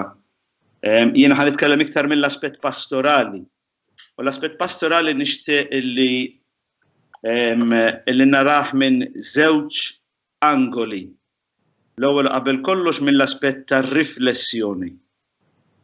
It-tieni anke mill-aspett tal-esperjenza. Dak li sa naqsam magħkom għandu dawn iż-żewġ sources biex ngħidlek. Il-letteratura li għandna bħalissa, ir-riflessjoni li għaddejja fuq youth ministry, però fl-istess ħin this pastoral urgency li għandha tkun ir-riflessjoni mal-ħajja, il-ħajja li fuqha qegħdin nirriflettu. Ħanagħmel introduzzjoni żgħira u wara 3 punti b'riflessjonijiet għal kull punt. L-introduzzjoni nixtieq illi tkun x'inhuma l-atteġġjamenti tagħna llum bħala educators and evangelizers. Jiena kull meta ħanitkellem fuqna ħanitkellem minn dawn iż-żewġ aspetti. Li nedukaw u li nevangelizzaw. Fil-letteratura tagħna anke bħala Salesjani għandna dan il-kunċett educative and pastoral. Għaliex illum qegħdin nindunaw illi għandna sitwazzjonijiet fejn li timxi maż-żgħażagħ billi tgħinhom jikbru b'mod personali hija triq li twassalna l-valuri. Hija triq li nwasslu l-valuri tal-aħbar it-tajba, l-valuri tal-Vanġelu. Allura dan il-binomju huwa kontinwament preżenti f'dak li se naqsam magħkom. L-introduzzjoni nixtieq naqsam magħkom 4 atteġġjamenti. 4 atteġġjamenti li nħoss li huma atteġġjamenti biex ngħidlek kważi diskriminatorji fuq il-pastorali tagħna. Illi ma nistgħux biex ngħidlek kważi they are non-negotiable. L-ewwel waħda. L-atteġġjament illi rridu u nixtiequ niltaqgħu maż-żgħażagħ u nsiru parti mill-ħajja tagħhom. Dawn huma iż-żgħażagħ illi l-mulej qiegħed jibatna biex niltaqgħu magħhom. Allura fil-fond tal-qalb tiegħi jien nixtieq irrid am I desiring, am I willing to meet these young people. Ma dawn irrid niltaqa', mhux ma' żgħażagħ oħra li kif nixtieqhom jien, ma' dawn li hemm quddiem illum. It-tieni atteġġjament huwa is-smieħ nisimgħu l-esperjenza tagħhom li huwa spazju immarkat mit-tfittxija tas-sens, tat-tama u tal-futur. ċo il-kwistjoni kollha tal-listening, mhux hearing, mhux sempliċement being informed, but being engaged. An engaging listening. Li verament ħanisma dak li se jgħiduli, mhux se nisma' biex nista' nirrispondihom. Allura l-atteġġjament li nkunu aperti u naħseb illi dak li għadna kif smajn issa ftit qabel, naħseb illi huwa fundamentali għalina il għaliex iħarkinna ħafna mill-kategoriji tagħna tal-mod li nisimgħuhom liż-żgħażagħ jew tal-mod li naħsbu li huma. It-tielet punt huwa nemmnu li l-proposta ta' Kristu mhijiex oġġett imma proġett. Believing illi aħna maħniex qegħdin hemm biex nofru prodott, biex nofru oġġett, imma biex naqsmu proġett, dan nitkellem fuq iktar tard. U dik tkun xi ħaġa li hija konvinzjoni personali. I believe in what I am sharing. Jiena nemmen f'dak li qed ngħix u għax nemmen se naqsmu. Naħseb għada il-Vanġelu tal-Ascensjoni fejn San Mark jgħidilna dawk li jemmnu kienu jiġu segwiti bis-sinjali, mhux dawk li jxandru, dawk li jemmnu. Ir-raba atteġġjament huwa compassion. Nadru liż-żgħażagħ għax dawn ma għażlux din is-soċjetà imma jridu jew ma jridux qegħdin fiha. Aħna ħafna drabi meta naraw xi ħaġa li mhix tiffunzjona skont il-kategoriji tagħna, faċli nippuntaw subajna. Skużi, ma dawn sabu ruħhom fiha din is-soċjetà. Dawn ma ħalquwix huma, din mhix ħlejqa tagħhom, din mhix invenzjoni tagħhom. L-akwarjum li qed jgħixu fih ħloqniulhom aħna. Ekku allura nixtieq l-introduzzjoni huwa proprju dawn l-4 atteġġjamenti. Meeting, listening, believing and compassion. Li niltaqgħu, li nisimgħu, li nemmnu u li ngħaddru. Ekku, ma dik l-introduzzjoni issa ħanagħmel 3 punti li jiena nemmen u forsi anke l-esperjenza tiegħi personali sew ta' raj, ta' minister, ta' saċerdot Salesjan f'Malta u diversi partit tad-dinja, però anke l-esperjenza li għandi issa li qed nikkoordina l-preżenzi tagħna Salesjani mad-dinja kollha. L-ewwel suġġeriment li naqsam magħkom huwa dan.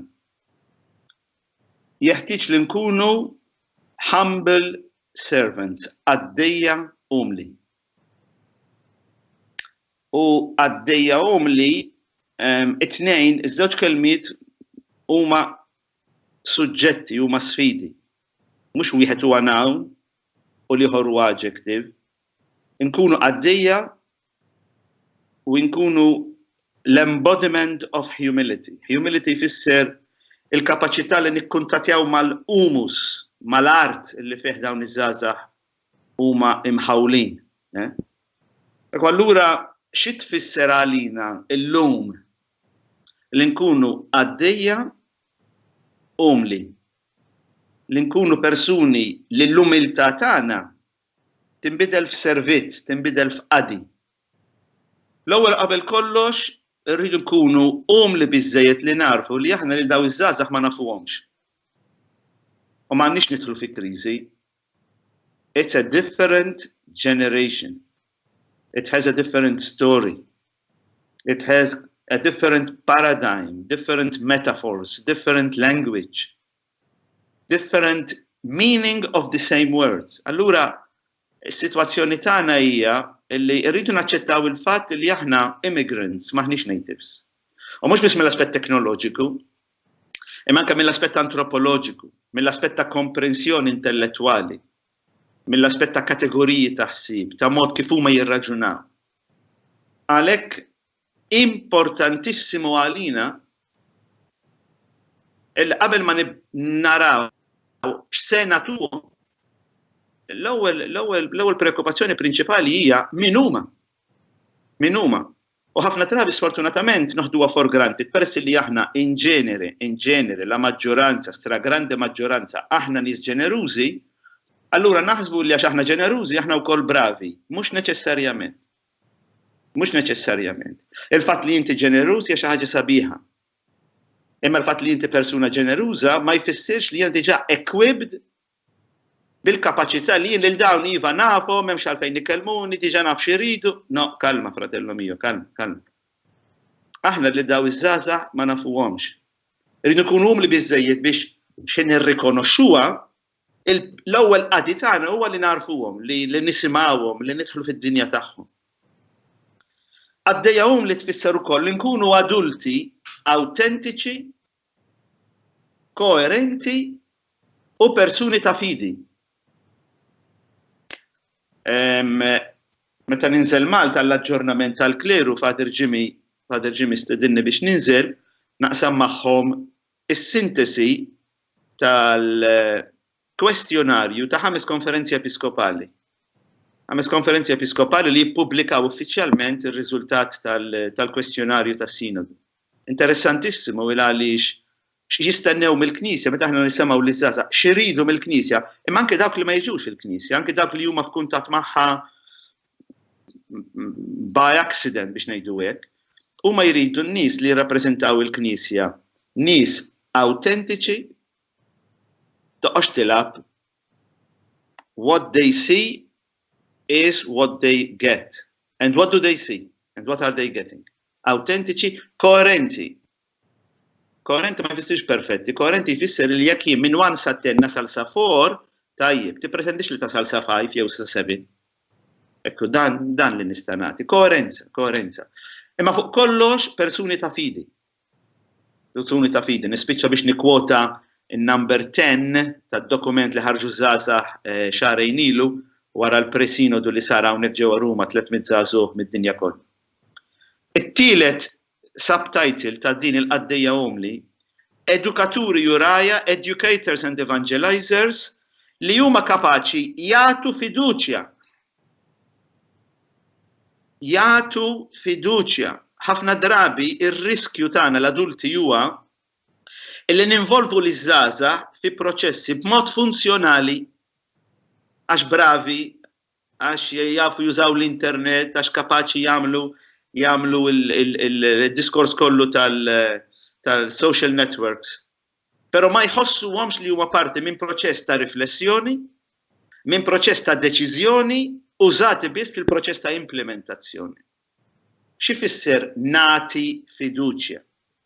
Xi fisser li l-proċessi tagħna huma proċessi fejn iż-żgħażagħ huma protagonisti. Tukur, mhux protagonisti biss fl-applikazzjoni, fil-preparazzjoni u fl-eżekuzzjoni, imma protagonisti fil-ħsieb, protagonisti fil-qari, critical reading of the challenges. Ir-raba punt f'dan il-number 1 għaddejja li tfisser li nkunu knisja, u meta qed ngħid knisja hawnhekk dak it-tieni żgħażugħ li tkellem għal il-knisja imbeda miż-żgħażagħ hija verità. Ma mhux għalfejn noqogħdu ninħbew wara subajna. Però importanti li nistaqsu ftit x'inhu li mhix ta' knisja li għandhom iż-żgħażagħ. Knisja istituzzjonali, institutions have failed. Institutions have failed with Generation Y. Ġifieri naħseb Dr. Caruana għalina ċara u tonda. The failure of the institution, diġà ġara 30 sen ilu. Iż-żgħażagħ tal-lum huma it-tfal ta' dawk li ma jminux fil-istituzzjoni. U l-Knisja hija parti waħda mill-istituzzjonijiet. Il-Knisja, il-politika. Il-politika kullimkien. Il-politiċi bħala istituzzjoni, il-finanza, l-istituzzjonijiet internazzjonali. Ġieri hawnhekk qegħdin nitkellmu fuq kategorija soċjali li rrid ikollna 360 degrees understanding tagħha għax nirriskjaw li ikollna tunnel vision u min ikollu tunnel vision jibqa' dieħel ġol ħajt. Għax jara toqba u jaħseb li t-toqba huwa l-univers. It-toqba mhux l-univers, it-toqba hija toqba. Allura knisja, x'jiġifieri nkunu knisja? Nkunu komunità nisranija li hija ħanina u li tħobb bla kundizzjoni. Għadna kif smajna jississa li dawn huma żgħażagħ li qed jikbru f'ambjent illi naħsbu li huma maqtuwajn, fil-fatt mhumiex. They are more socially minded. Għandhom is-sens iktar ta' tolleranza. L-inklużjoni għalihom mhijiex is-sintesi filosofika. Hija l-inklużjoni li huwa wieħed mill-elementi tal-postmodernità. Il-kollox anke dak li huwa kontra, ejja ġewwa mexxi. Issa, x'tip ta' knisja qed jaraw? Qed jaraw il-knisja istituzzjonali, il-knisja uffiċjali, il-knisja ta' ċelebrazzjonijiet biss, jew qed jaraw ukoll il-knisja li hija komunità nisranija. Nitkellem issa fit-tieni u t-tielet punt.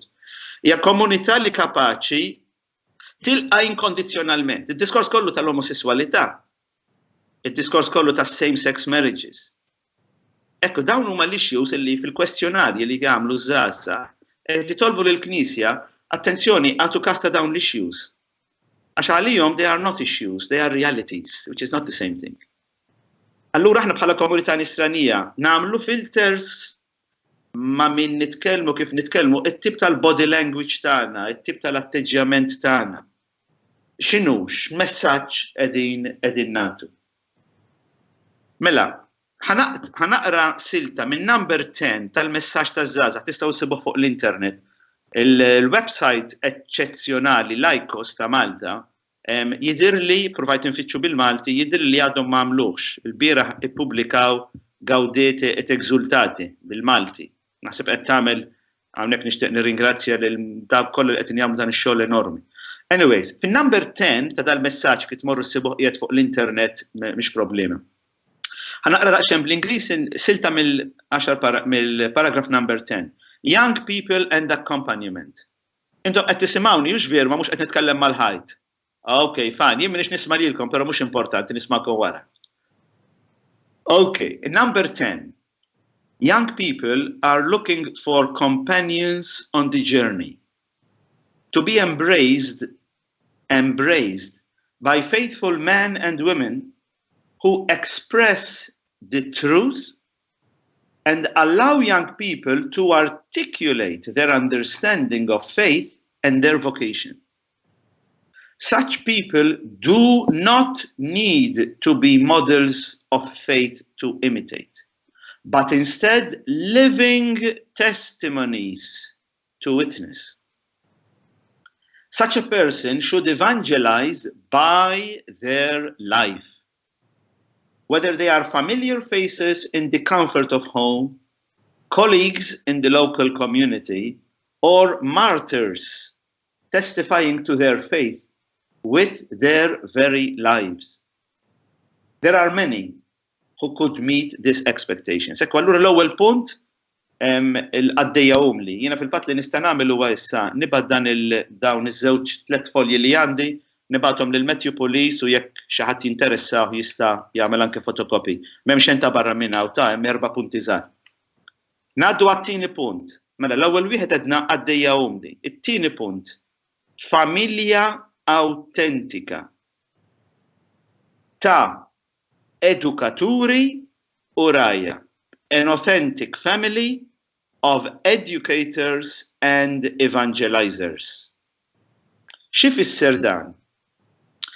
Ifisser li jekk hija familja autentika, il-komunità li tippromuovi hija komunità kif jgħid Papa Pawlu VI, l-Beatu Pawlu VI fil-Evanġelji Nunzjandi, hija komunità evangelizzatriċi għax evangelizzata. Skużawni il-kliem daqsxejn għall-Taljana. Però ngħidha bl-Ingliż, a community which evangelizes because it has already been evangelized. Iż-żgħażagħ illum m'għandhomx ħin għal minu falz.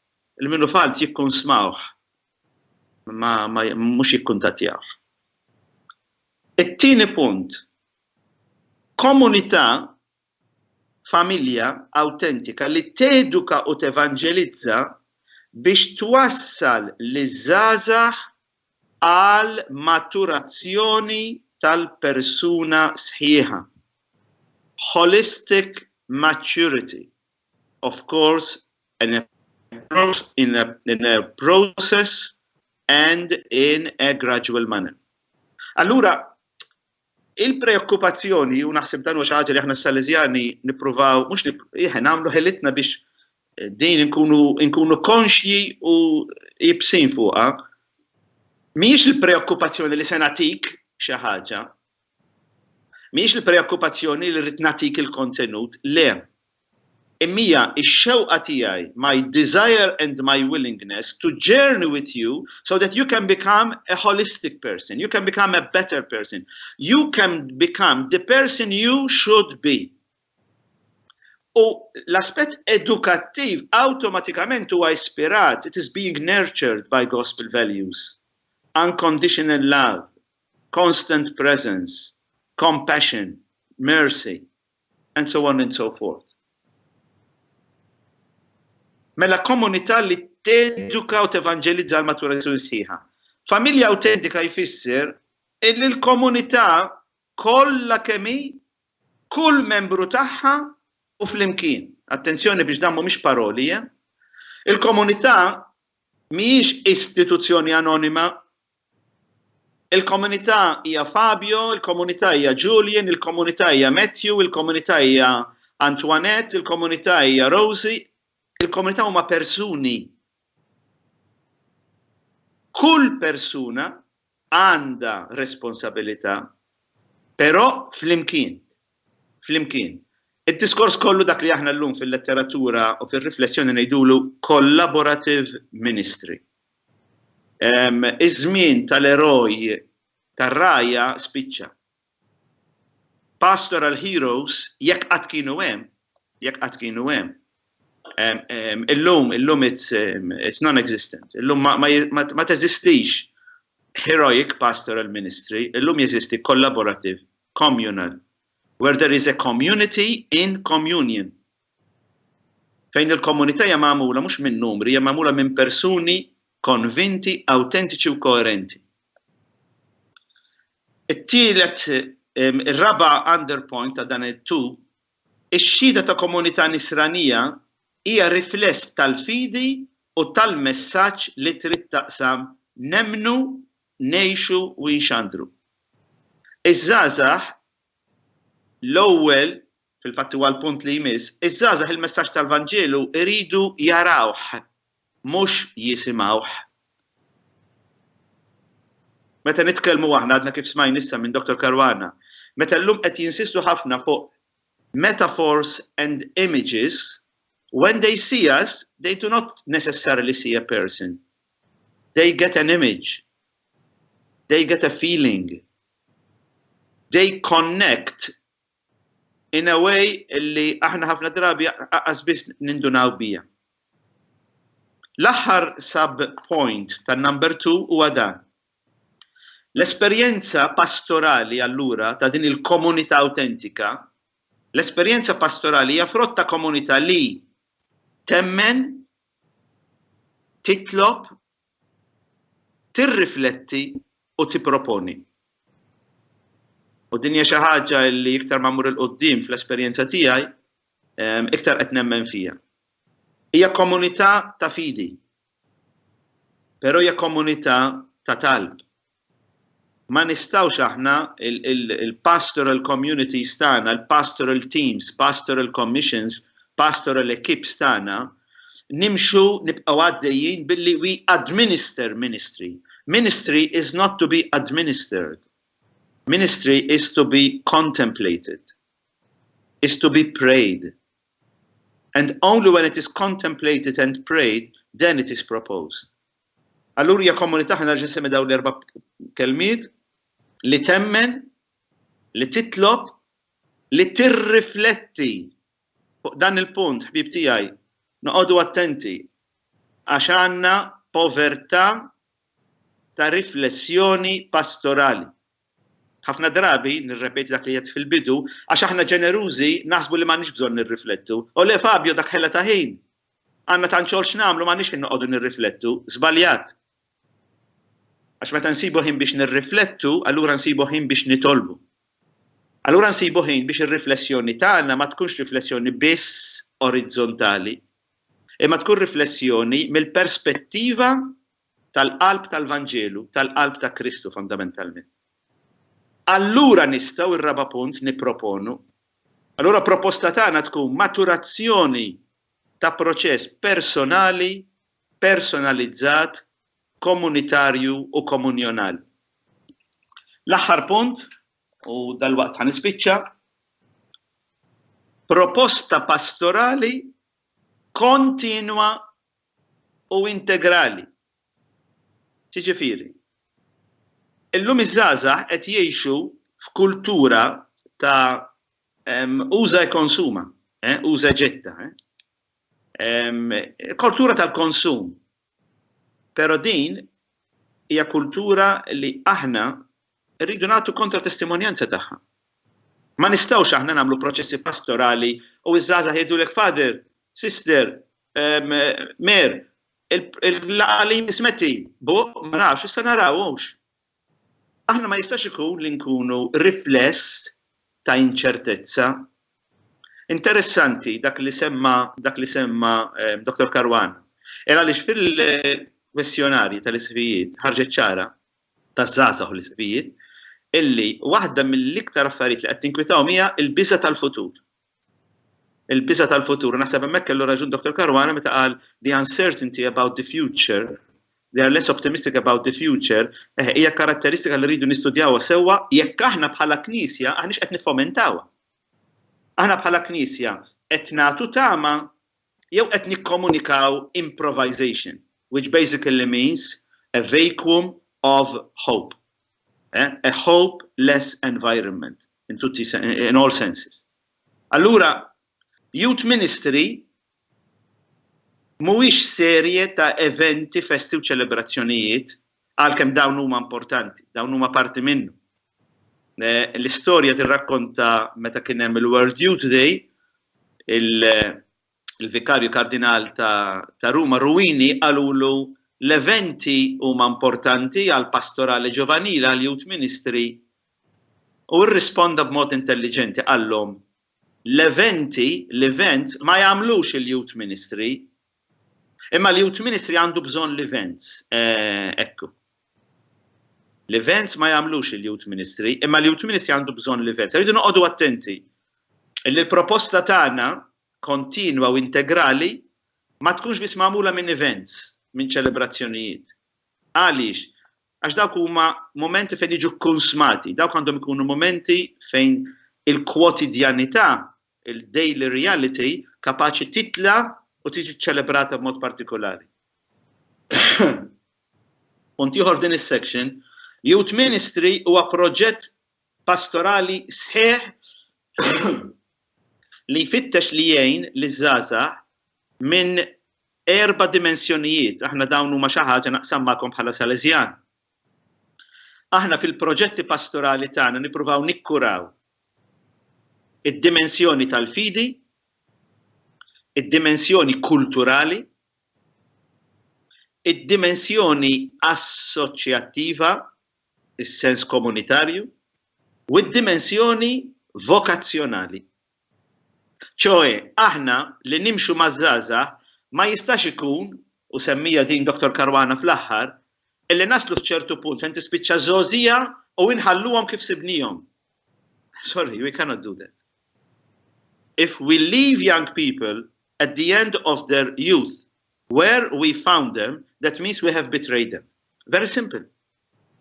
Il-youth ministry huwa mixja, is a journey towards maturity. Għalhekk il-Papa, is-Sinodu li jmiss, li oriġinarjament it-titlu suġġerit kien Young People and Faith, għallhom no, Young People, Faith and Vocational Discernment. Li jfisser li jiena nippreżenta lil Kristu li żgħażagħ biex Kristu jservi ta' sfida żgħażagħ, biex iż-żgħażugħ u iż-żagħżugħa jaslu f'punt li jagħmlu d-domanda fundamentali. Jien dan kollu lili fejn se jħallini, kif qed jisfidani għall-futur. Allura huma l-erba' dimensjonijiet li aħna ninsistu ħafna fuqhom: fidi, kultura, l-esperjenza assoċjattiva ta' grupp u s-sens vokazzjonali. Youth Ministry allura huwa proġett fi ħdan kull preżenza. U l-aħwa tibżawx tiltaqgħu flimkien it-tim, il-kommissjoni, l-ekip u tkunux biss adulti, però. Iż-żgħażagħ għandhom ikunu parti minn din il-kommissjoni, minn dan l-ekip. Fejn aħna nagħmlu d-domandi tagħna. Min huma żgħażagħ, x'qed tgħidilna l-istorja tagħhom, kif nistgħu nwieġbu għal dak li qed ifittxu, x'tip ta' proposti nistgħu nofrulhom. L-aħħar żewġ punti ta' din x'ismu nispiċċa, attenzjoni, irrefera għalija daqsxejn Dr. Caruana, għal kreazzjoni ta' ambjenti u atteġġjamenti li jikkomunikaw il-Vanġelu, ċoe li jikkomunikaw akkoljenza, smieħ, availability, disponibilità. Waħda mill-affarijiet li żgħażagħ huma sensibbli huwa il-post fejn imorru għandhom l-antennas, peress li qed jgħixu f'ambjent anonimu, ambjent alone together, interessantissima, ktib li ħareġ fl-aħħar tan-90s hawnhekk l-Italja kien jismu Giovani orfani con genitori viventi. Interessanti, żgħażagħ orfni bil-ġenituri ħajjin. L-istess idea li semma Dr. Caruana ta' alone together. Li jfisser li żgħażagħ tagħna huma sensibbli għall-ambjent u l-adulti li fihom ikunu. U x'jikkomunikaw akkoljenza, u x'jikkomunikaw spiritu ta' familja, u x'jikkomunikaw allegrija, ferħ. L-aħħar punt huwa, din naħseb nafuha sewwa. Il-proposti tagħna għandhom ikunu adegwati għal fażi diversi. Ma nistgħux nagħmlu pastorali, kif ngħidu bl-Ingliż, one size fits all. Illum iż-żgħażagħ kulħadd huwa f'kategorija differenti. Il-Papa fl-Evanġelji Gaudium isemma 3 kategoriji: żgħażagħ li huma interessati mill-Knisja, minoranza, żgħażagħ li jafu bil-Knisja però abbandunawha, imbagħad għandek perċentwali li fl-Ewropa qiegħed kontinwament jikber ta' żgħażagħ li il-frażi preċiża bl-Ingliż hija din: they do not want to be disturbed by any language, inclusive the language of faith. Inti qed tgħix li ħallini, don't disturb me. Li huwa l-frott ta' sekolarizmu aggressiv, antagonizmu li jsir kategorija antropoloġika filosofika, però attenzjoni, din il-kategorija, din it-tielet kategorija, hija kategorija mimlija b'żgħażagħ li huma tajbin. Il-non-interest in faith is not non-interest in spirituality. Hemmhekk Matthew fil-bidu semma dan id-diskors kollu, u hawnhekk irridu noqogħdu attenti għad-distinzjoni fundamentali llum bejn religiosity and spirituality, which are not the same thing. Ħanala, concluding. Naf li hemm il-kafè u ma rridx li jiksaħ. Il-concluding remark hija din. F'soċjetà frammentata, fragmented, individualista u anonima, aħna nipromovu esperjenza integrali, personali u familjari, komunitarja. Nirrepeti, iktar ma qegħdin ngħixu f'soċjetà li dejjem mixja lejn id-diskors kollu ta' a fragmented society. We are connected, but we are not communicating. Connectivity and communication, semmejnija Dr. Caruana tajjeb ħafna. Fragmented, individualistic, and anonymous. Our pastoral proposal needs to dialogue in an antipode way. The polarities, il-pastorali dak huwa s-sabeħ tagħha, li aħna niltaqgħu maż-żgħażagħ fejn huma biex dak li qed ifittxu aħna nikkorrispondu għalih fejn huma qegħdin jgħixu. Mela jekk hija frammentata, il-proposta tagħna hija proposta integrali, sħiħa, holistika. Jekk hija soċjetà individwalista, aħna nofru relazzjonijiet personali, personalizzati, komunità fejn hija komunjoni, l-akkoljenza, is-smieħ, inkondizzjonati, unconditional. Finally, in an anonymous society, where I can build my identity and not necessarily expose myself, we offer a family and a community experience. Laħwa, naħseb huwa l-ħin li tmorru tieħdu bala kafè intom u jiena, hawnhekk aħna nieħdu espresso naturalment. Thank you very much, Laħwa.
ħanamluhom fil-ħadda Vocation Center, ġi pratikament fil-kantin ħajkun hemm isir workshop ta' chaplaincies u tal-movimenti.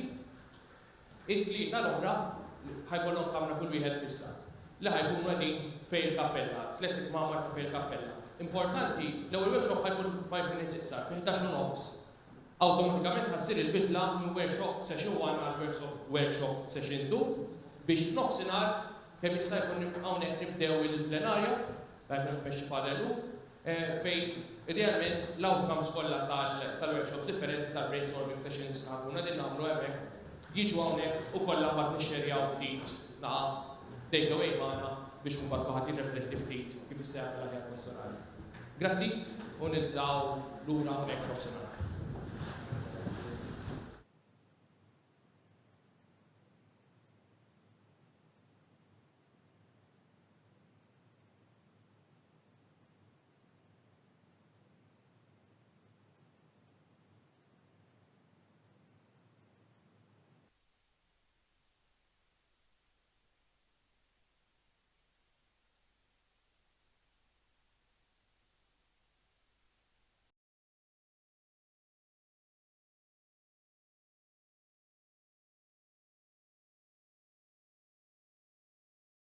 Facilitator tal-workshops ħajprezenta summary ta' not more than 5 minutes fuq kif kien u mbagħad Father Luke ħajġbor kollox bi ftit riflessjonijiet fuq se nieħdu magħna.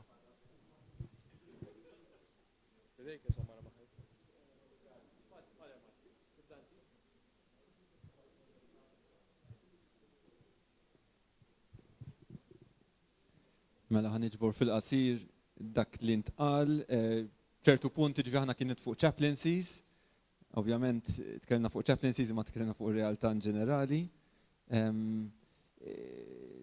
Ġi hekk enfasizzat il-punt li noqogħdu attenti li ma niġġudikawx qisu l-ġenerazzjoni Z bl-atteġġament ta' dak li aħna mdorrin bih. Ġifi dak ħareġ dak il-punt. Il-mistoqsija l-kbira li semmiet mill-keynote speakers, do I want to be engaged? with the young people the way they are, mhux the way I wish them to be. Semma l-punt li iktar fuq livell jisu taħsib li rridu nżommu f'moħħna li ġenerazzjoni Z hija rejection of generation Y. U rridu nsaqsu why are they rejecting this generation. U fl-istess ħin nżommu f'moħħna li Y rejected also X. Ġifieri kull ġenerazzjoni b'xi mod ieħor qed tirriġetta dik ta' qed tirrifjuta dik ta' qabilha. And together with Generation Z, we have to understand the mechanisms of failure. Ġifieri x'qed jirriġettaw, x'qed jimbuttaw. And then to help us together with this generation, propose what was lost actually, what was lost. And kien hemm il-ħsieb li ġi issemma ripetutament li in a way we have to apologize to Generation Z. Because this is when we talk about failure, iż-żgħażagħ, this is the situation, this is the culture we created, meta ngħid we, il-ġenerazzjoni ta' qabel. Mbagħad fuq livell iktar ta' chaplaincies issema bżonn li jkun hemm iktar link u ċertu kontinuità bejn sekondarja, post-secondary, university. Il-tema tal-akkumpanjament u tal-kontinuità semma diversi drabi. X'tip ta' connections jista' jkun hemm bejn pereżempju parroċċi u chaplaincies, ġifieri once again biex anke tiġi assikurata l-kontinuità, raw jispiċċaw l-università u mbagħad immuru lura fil-parroċċi jew fil-movimenti, anki l-link bejn il-movimenti u chaplaincies issemma bħala punt in a way fejn hemm ħafna xi jsir. Imma dan jista' jsir biss jekk nitilfu din il-fissazzjoni fuq territorjalità li għadha ovvjament taħkem ħafna il-Knisja Maltija. Semma l-punti ta' risorsi, ġifieri Father Fabio semma ħafna bżonn li nirriflettu li ovvjament ma jħedux l-affarijiet for granted, imma biex tagħmel dan trid risorsi u trid tiffoka, ġifieri n-nies li huma involuti fil-pastorali ma' żgħażagħ pereżempju ma jistgħux ikunu involuti f'elf mit ħaġa oħra. Irridu jiffukaw fuq l-akkumpanjament. Bżonn ta' formazzjoni u mhux biss tal-lajċi ma ta' kulħadd, anke minħabba rata maġra tal-bidla.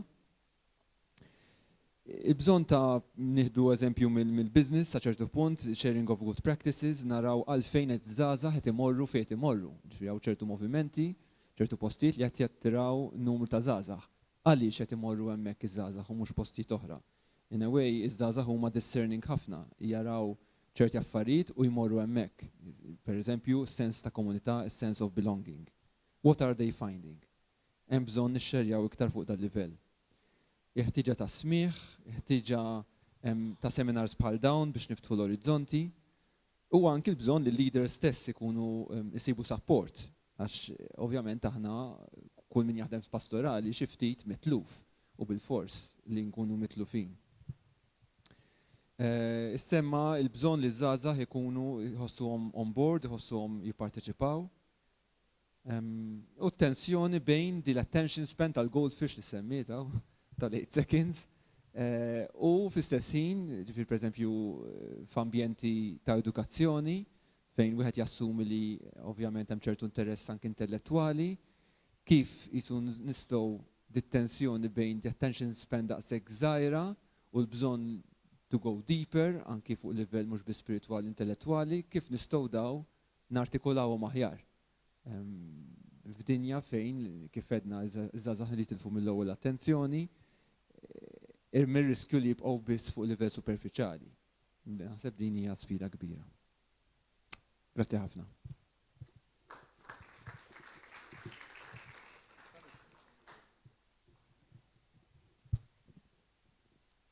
Ejjina kelli l-grupp li iddiskuta il-movimenti ekklesjali u kien grupp varjat ħafna għaliex kien hemm kappellan, kien hemm membri impenjati, kien hemm membri tal-soċjetà tal-mużew u forsi żvantaġġ li kellna illi qedna l-movimenti kollha f'keffa waħda ma kienx ċans napprezzaw diversi tip ta' impenni għax hemm xi commitments tal-lajċi li huma ħafna iktar profondi minn commitments oħrajn, imma ma kienx il-lussu li nispeċifikaw u nvarjaw dak kollu. Il-ġudizzju ġenerali fil-grupp kien pożittiv ħafna illi il-movimenti m'għadhomx realtà eżoterika speċjali ħafna illi iġġena nistaġbu imma hija parti mill-realtà vitali tal-parroċċa u tal-komunitajiet u illi mhuwiex fenomenu li wieħed jista' jinjorah illi żgħażagħ issibhom fil-movimenti u f'dawn il-kurrenti illi huma jistgħu jappartienu għalihom u wieħed irid jifhem għaliex. L-ewwel reazzjonijiet kważi ta' istint huwa illi iż-żgħażagħ ġeneralment kapaċi jew almenu il-movimenti joffru ospitalità għal dawk l-insara illi b'xi mod iħossuhom xi ftit skomdi ma' realtà ta' knisja konvenzjonali u fej l-aspett kulturali u tradizzjonali jsir daqsxejn top heavy u wisq barokk għaż-żagħżugħ tal-2018. Allura il-movimenti u l-gruppi huma ftit oasi fejn dawn iż-żgħażagħ jistgħu b'xi mod jikkonnettjaw jiġu mismuha jew almenu jkunu flimkien li hija ħaġa verament bażika mill-aspett antropoloġiku soċjali imma li kapaċi tkun mument ta' kuntatt vitali fil-mixja tagħhom ta' forma nisranija.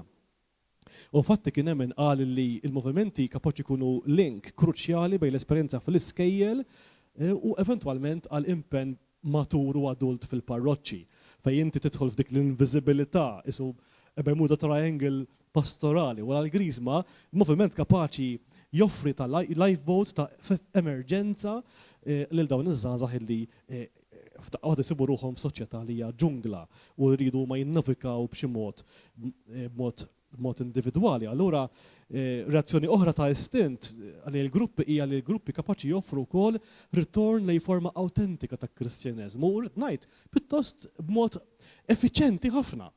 Fejn inti f'parroċċa minħabba il-makkinarju kollu li kappellan miskin kapaċi jiret, f'moviment m'għandekx toqgħod tgħaddi dak il-filter kollu kulturali u b'mod immedjat, pjuttost immedjat, inti tesperjenza l-Kristu. F'komunità, f'kuntest pjuttost awtentiku, ma rridx ngħid huwa superfiċjali jew fantastiku għax huwa fi grupp, huwa reali, huwa awtentiku min biex ngħid isma'jna, inti mhux fil-parroċċa, fil-grupp, f'moviment tqajt ma' Kristu, mela inqas validu minn tagħna, naħseb li għandna nevitaw dak it-tip ta' għajder ora vera mhux kristjan, anzi mhux evanġeliku. Allura dik ir-realtà ta' forma awtentika, friska u wkoll effiċjenti fil-kuntest ta' gżira żgħira bħal Malta turi illi movimenti huma daqsxejn indispensabbli u anzi huma they pump in life back into the church biex nuża il-frażi li juża xi ħadd. Hemm ftit riski li iġġib realtà ta' grupp illi forsi moviment li għandu karizma daqsxejn iktar stabbilita minn oħrajn kapaċi jimponi idea ta' fundamentalizmu jew ta' elitizmu illi da mhumiex kif tajt beyond address or redress kapaċi indirizzawhom. Fejn il-fundamentalizmu aktar xi frott ta' ignoranza, frott ta' nuqqas ta' formazzjoni healthy teoloġika kateketika u l-Knisja il-kappellan u l-istruttura kollha tagħmel ħafna sforz biex tedukwa. Fimt l-isqof titkellem il-leaders jiġu indirizzati mill-kappellani, dejjem għandhom bżonn ta' monitoring, ta' review mill-Knisja mill-Knisja għalliema. Imma hemm ir-riskju kultant nesperjenza fuq livelli mikrokosmiċi ta' micromanagement ta' fundamentalizmu li jekk tkun kappellan matur u intelligenti, you can negotiate, tista' titolq pont ta' konverzazzjoni. Hemm ir-riskju wkoll ta' elitizmu illi minħabba li il-gruppi joffru forma ta' kuntatt iktar suġġettiv u personali ma' Kristu, imma mbagħad dika it overspills into a sense of superiority li hija kontra evanġelika u xilli jiena għaltqajt ma' Kristu hawnhekk u intom il-parroċċa ma tagħmluhiex.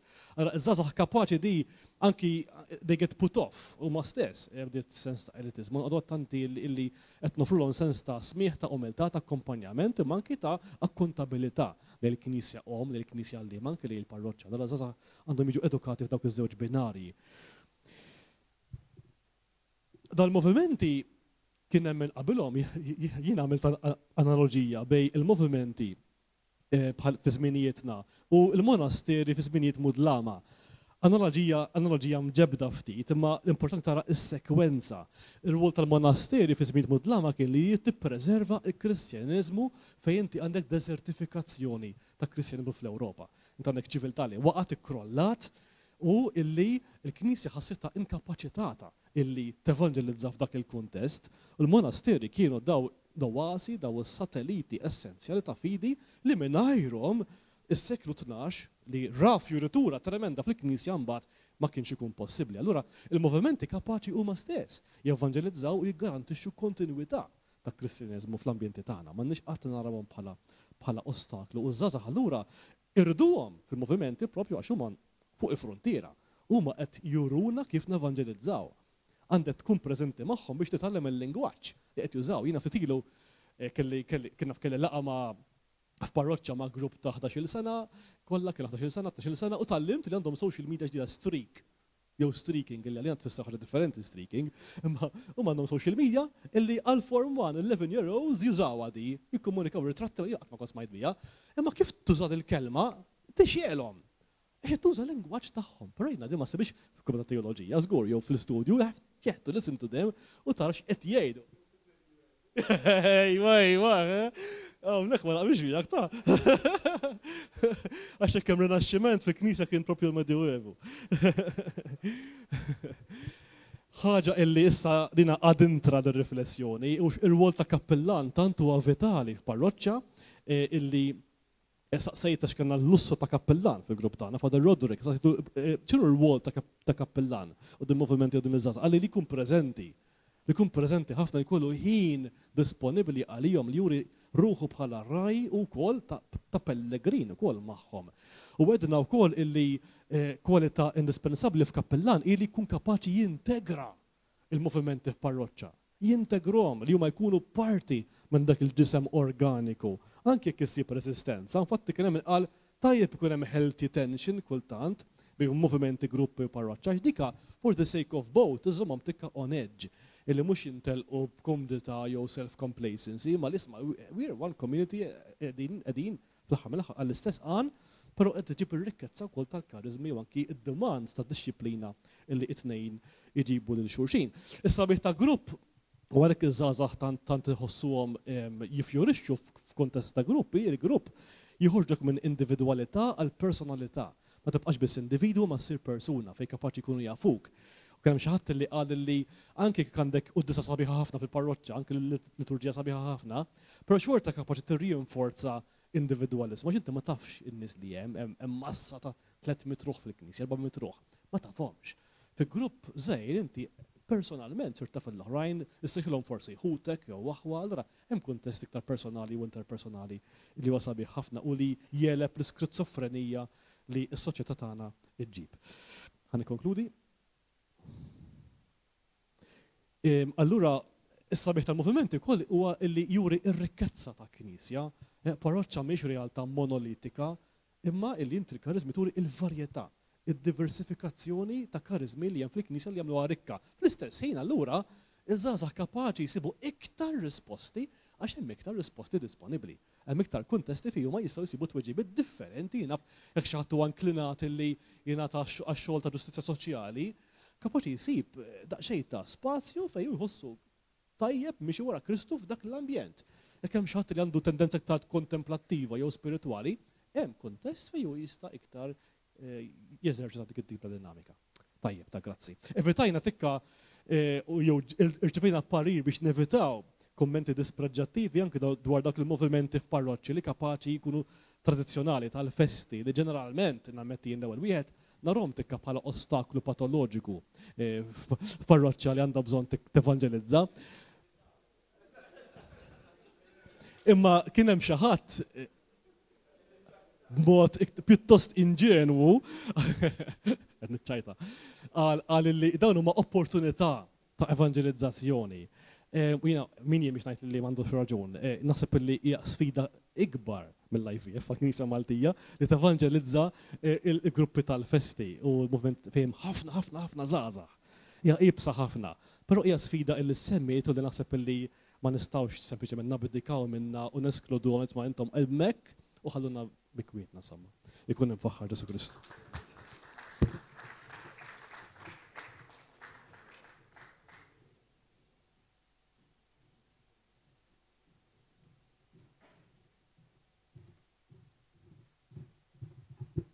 Tajjeb, mela jien kont qiegħed mal-grupp dawk li tkellimna fuq l-akkumpanjament spiritwali taż-żgħażagħ, id-discerniment. U wara li kena moment ta' reactions għal dak il smajna, irreflettejna fuq żewġ domandi. X'hemm tajjeb u x'inhu ma dawk l-affarijiet li forsi għandna bżonn nagħtuhom daqsxi attenzjoni. Mela x'hemm tajjeb ġenerali hemm diversi preżenzi tal-Knisja fejn hemm smigħ ġenwin ta' dak li qed jiġri fil-ħajja taż-żgħażagħ. Ħaġa oħra pożittiva hi li għandna korsijiet ta' formazzjoni qed jiġu offruti anke mill-università għall-akkumpanjament, dik hija xi ħaġa wkoll hija pożittiva. Hemm diversi esperjenzi dan il-Knisja li qegħdin jippruvaw joffru esperjenza ta' komunità żgħażagħ.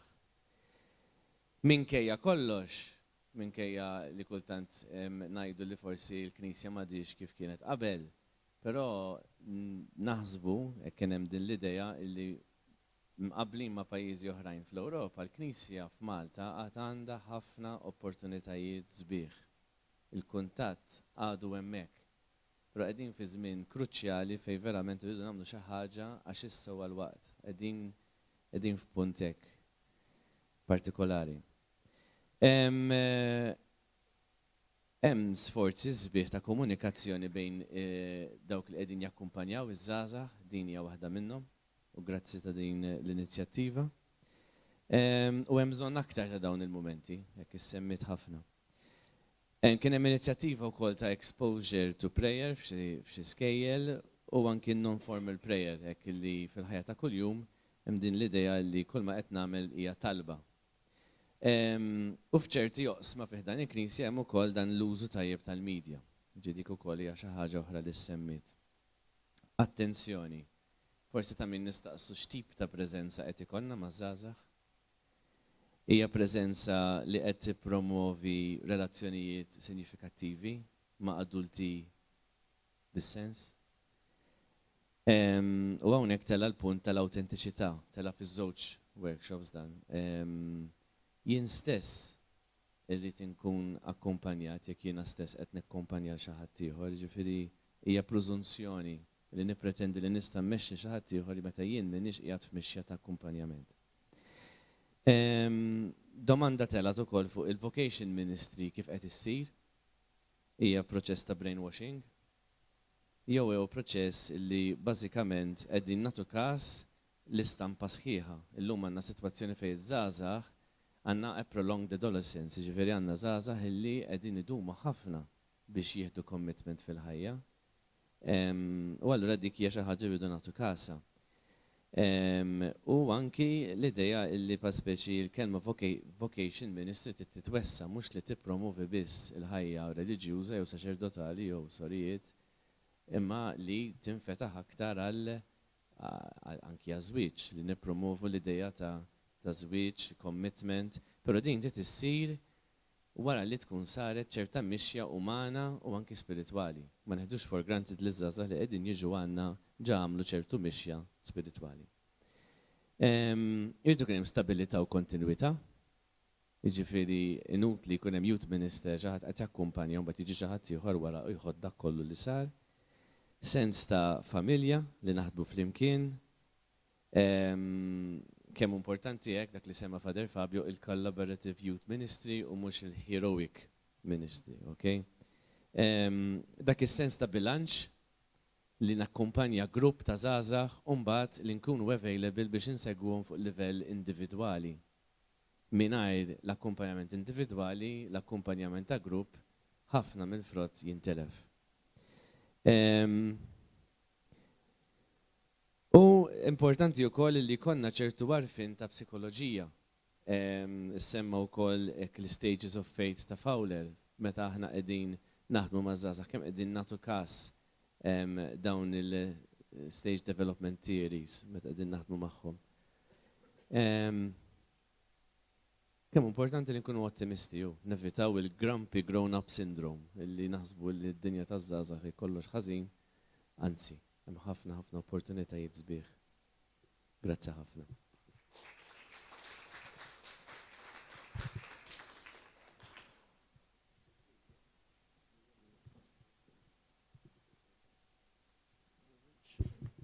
Matthew, jimporta nagħmlu l-aħħar attentat li xi slides nkun nista' naċċesshom. Nirringrazzjak ħafna tal-paċenzja kbir li ħadd bija għax għamilna ħafna attentati. Nirreferi naqra ħanħares lejkom ma ħanuża naqra n-noti li ktibt xużajnjom bħala grupp. Peress li tajjeb issa nuħsib jiena, thanks. Peress li skoprejna li l-attention span hija 8 seconds, jien kull ma ħanagħmlu ħanaqra title u mmur lem. Fil-fatt nixtieq nagħmel riflessjoni fil-grupp li kont fil-workshop tiegħi kont nitkellem fuq il-kontenut. Però tkellem naqra fuq il-proċess u naħseb dan is-seminar fil-għodu għad ara xamilt bidejja, ħadd commitment is-sibt, noqgħod il-bot mill-familja, ma fil-verità vera ħadd gost. U bl-iktar ħadd gost għax rajt ħafna uċuħ li fil-bixja tal-ħajja tiegħi ltqajt magħhom. Father Joe kont mur laqgħa tal-vokazzjonijiet, għamil 3 snin 3 xhur Prinovizzu għall-Karmelitani, Father Jimmy il-KDZ u naħseb kien Father Mark, illum huwa sur Masta Tifel u Leonard il-Legion of Mary u Father Chris Legion of Mary. Xi nies li għallimthom l-Università, xi esperjenzi fil-Caritas ukoll. Kemm sabiħad il-komunità nisranija, rajt il-daw iż-żgħażagħ ukoll fakruni ħafna wkoll meta kont l-età tagħkom. Niġri fit-toroq nwaħħal il-banners għax tal-festa żgħażagħ u Father Mark ukoll. Ġifieri isu hekk ħassejt li għandi nesprimi dil ħaġa pożittiva kemm fil-verità naħseb Father Lewis spiċċa dik nota pożittiva let's not be grumpy kind of and also validate the positive. Fis-16 King Heads tal-creative thinking wieħed mill-kpipel huwa the yellow hat li ħares li l-pożittiv.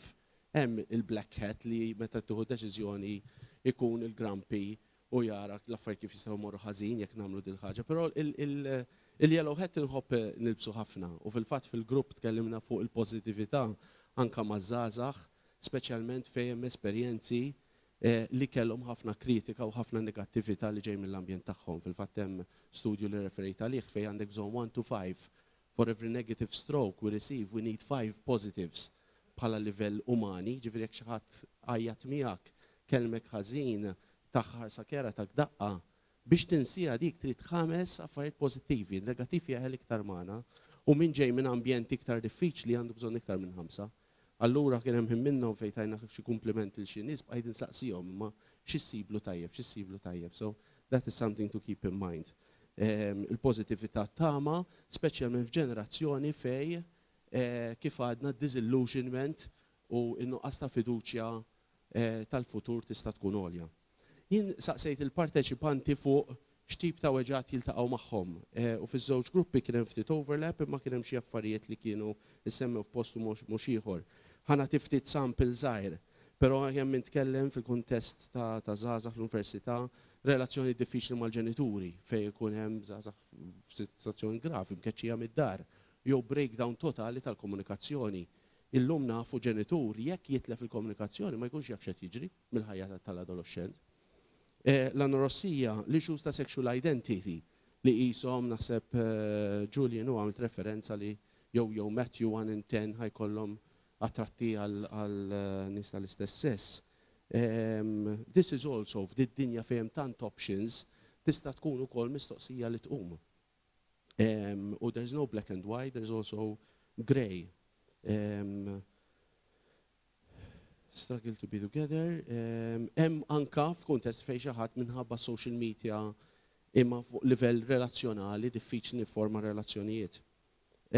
Hopelessness kien persuna semmiet persuna li qalet isma' jiena kelli din l-aspirazzjoni li nsir avukata pereżempju, imma qed nara ħafna nies li bdew forsi bdiet tama ta' professjoni biex jagħmlu l-ġid u ntilfu along the way. U jiena qed naqta' qalbi li nidħol għalija xi bża li ħajġri l-istess. Il-sfiduċja biss kemm fil-futur u anke fija nnifsija x'jiena parti minn dak il-futur. Mbagħad kemm ħafna fuq pressures tas-soċjetà tal-ġenituri x'qed jistennew minnhom, il-social media, l-expectations ta' kif għandhom ikunu u x-xewqat tagħhom. Da jista' joħroġ bħala konflitti mal-ġenituri, jista' jkun mal-istituzzjoni. Ħanagħmel dak għax irriduni nagħmlu dak, jew ħanagħmel dak li tixtieq qalbi. Issues ta' identità. Mbagħad tkellimna fuq it-telfa ta' trust tal-istituzzjonijiet, kien hemm min għamel referenza li ġieli anke jiltaqa' isu mal-intergeneration nil-wound, per eżempju tfal li jsemmu l-interdet, ikun hemm dik il-weġa li għadha għaddejja minn ġenerazzjoni għall-oħra. U iva, jiena kien hemm diversi assisin jew miegħek ikolli relationship, nisimak imma jiena toqgħod issemmi l-Knisja. Li in some way that's a positive thing, għax kultant il-biċċa tibda minn dik ir-relazzjoni, ġifieri naħseb jekk persuna jgħidlek hekk, fl-opinjoni tiegħi qed tilħaq dak l-iskop li l-persuna tkollu relazzjoni ma' persuna li għandu dik il-valuri li semma Father Fabio. Umbat issemma wkoll l-uġieħ ta' pereżempju meta jkun hemm telfa u l-persuna tkun qiegħda tirribella kontra Alla jew kontra l-Knisja fejn hu Alla tajjeb fil-proċess tat-telfa tagħha. Dawk huma ftit mill-weġat li semmew. Ħanagħlaq għax preparajt ftit slides mhux ħandurhom kollha, però ħannażel tnejn li nħoss li huma relevanti għal din id-diskussjoni biex infakkarkom forsi affarijiet li tqajtu magħhom. Ovvjament mill-lenti psikoloġika, forsi x-xogħol ta' Kubler-Ross li huwa 1969, it's really dated, but it's still pretty much accepted today. Li meta hemm weġa, speċjalment marbuta ma' telfa, tista' tkun ta' kull tip, għax tlift ħabib tiegħi, tlift ġenitur, tlift tifel, tlift job, tlift esperjenza. Daw mhux bil-4 stages li strettament bniedem jgħaddi minnhom, imma huma feelings li ġew esperjenzi f'dak il-proċess ta' fejqan sakemm bniedem jasal li jaċċetta. Jien naħdem ħafna fl-addictions, ħafna mit-telfiet ta' xi ħadd li għandu 45 ilu fi 20 sena u jgħidli l-ikbar telfa mhux il-flus li tlift. Imma jiena dak is-snin ma nistax nerġa' nġibu lura. Issa ħadd qed nieħu ħajti lura u nħares lura ta' kemm opportunitajiet tlift u tkun telfa kbira, enormi biex bniedem jasal li jaċċettaw. Denial huwa the first reaction, di mhux vera. Ir-rabja hija parti mill-proċess. Fil-fatt meta bniedem jgħid għax Alla telaqni jiena fejn hu Alla, l-fidi ma teżistix. Hija parti mill-proċess. Bargaining, meta inti għandek ċans tirkupra xi ħaġa. Jekk inti ġini marda u nitolbu l-Alla isma' jekk infieq, imma nibda nagħmellek novena nagħmel qudiesa kull ġimgħa għal ħajti kollha. Qed nipprova nibbarginja jew nkella itfal marda fuqi u salva t-tifel tiegħi. Dik ġili tiġri. Depression iż-żmien meta inti taqa' fidwejja sakemm tgħaddi mill-proċess li inti taċċetta is-sitwazzjoni li għandek minnha. Issa again dan huwa proċess, però most of the time to get over the pain you have to go through it. Jiġifieri diffiċli ħafna taċċetta telfa mingħajr ma tkun għaddejt minn dan il-proċess. Allura naħseb il-messaġġ li kienet jagħti Father Fabio fuq being with, fuq listening, anke f'daw il-momenti, jekk bniedem huwa arrabjat mhux tikkuntrarjah u dawn huma tips tax dan m'hemmx regoli assoluti, imma tibqgħu miegħu u qed nisma' r-rabja tiegħek u tħossok li Alla telqek qisek qiegħed ma nafx minix assis għal forja l-fid importanti, imma isek Kristu meta kien fuq is-salib u ħass li Alla abbandunaw telqu. Forsi dik mhux ma' kulħadd ngħidha, forsi għal min tagħmel sens ngħidha, ma' nies oħra forsi ma ngħidix. Tajjeb ġifieri the being with. U l-aħħar slide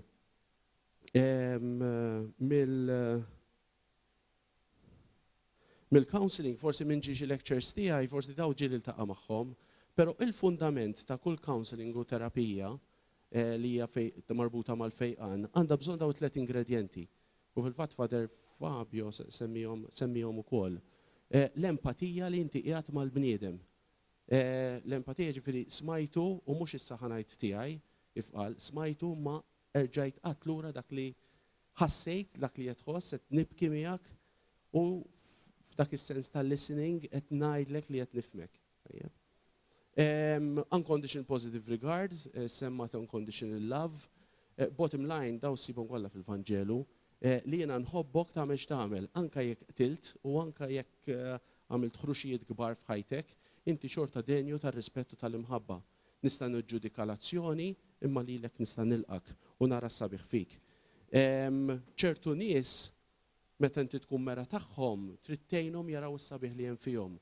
Għalhekk għandek bżonn tirriflettilhom dak il-pożittiv. U finalment il-genuineness, li tkun bniedem ġenwin, U naħseb di wkoll taqqat mal-presentations li saru qabli. So dawk huma tliet ingredienti essenzjali. Grazzi.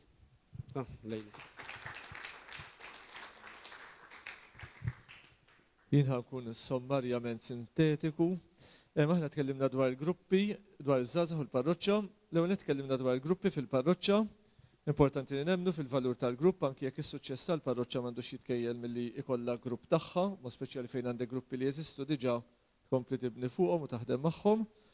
Il-bżonn li jżomm daw il-gruppi impenjati li żjed milli tara li ħatiħu minnhom illi tissapportihom illi anke toħloq events fejn possibilment tinvolvi gruppi differenti mill-parroċċa illi jiġu biex jaħdmu flimkien u sservihom ta' esperjenza fejn tinżera iż-żerrija. Ovvjament jistgħu jinqalgħu problemi meta il-grupp ikun marbut wisq ma' persuni jew ma' saċerdot b'tali mod li kull darba li jiċċaqlaq xi ħadd jiċċaqlaq jew jgħaddi minn kriżi jew jispiċċa il-grupp. Imbagħad intqal li hemm żgħażagħ li l-parroċċa ma tilħaqx bil-gruppi tagħha u allura l-importanza li l-saċerdot ikun preżenti fl-iskejjel f'ambjenti oħra fejn ikun hemm iż-żgħażagħ anke wieħed jara l-possibiltajiet ta' outreach lil żgħażagħ illi mhux lakemm tillokalizzhom, illi anki nofru opportunitajiet ta' evangelizzazzjoni fejn inti qed tintroduċi liż-żgħażagħ għall-esperjenza illi minnhom jistgħu jħorġu żgħażagħ li mbagħad jiffurmaw il-grupp. U tkellimna wkoll dwar possibiltajiet tal-futur, jiġifieri kif nistgħu naħdmu l qudiem. Illi naraw anki li tingħata image sabiħa ta' knisja, li jkun hemm sharing of good practice li mmorru lil hinn mill-limiti territorjali tagħna u li jkun hemm iżjed networking bejn gruppi u parroċċi differenti.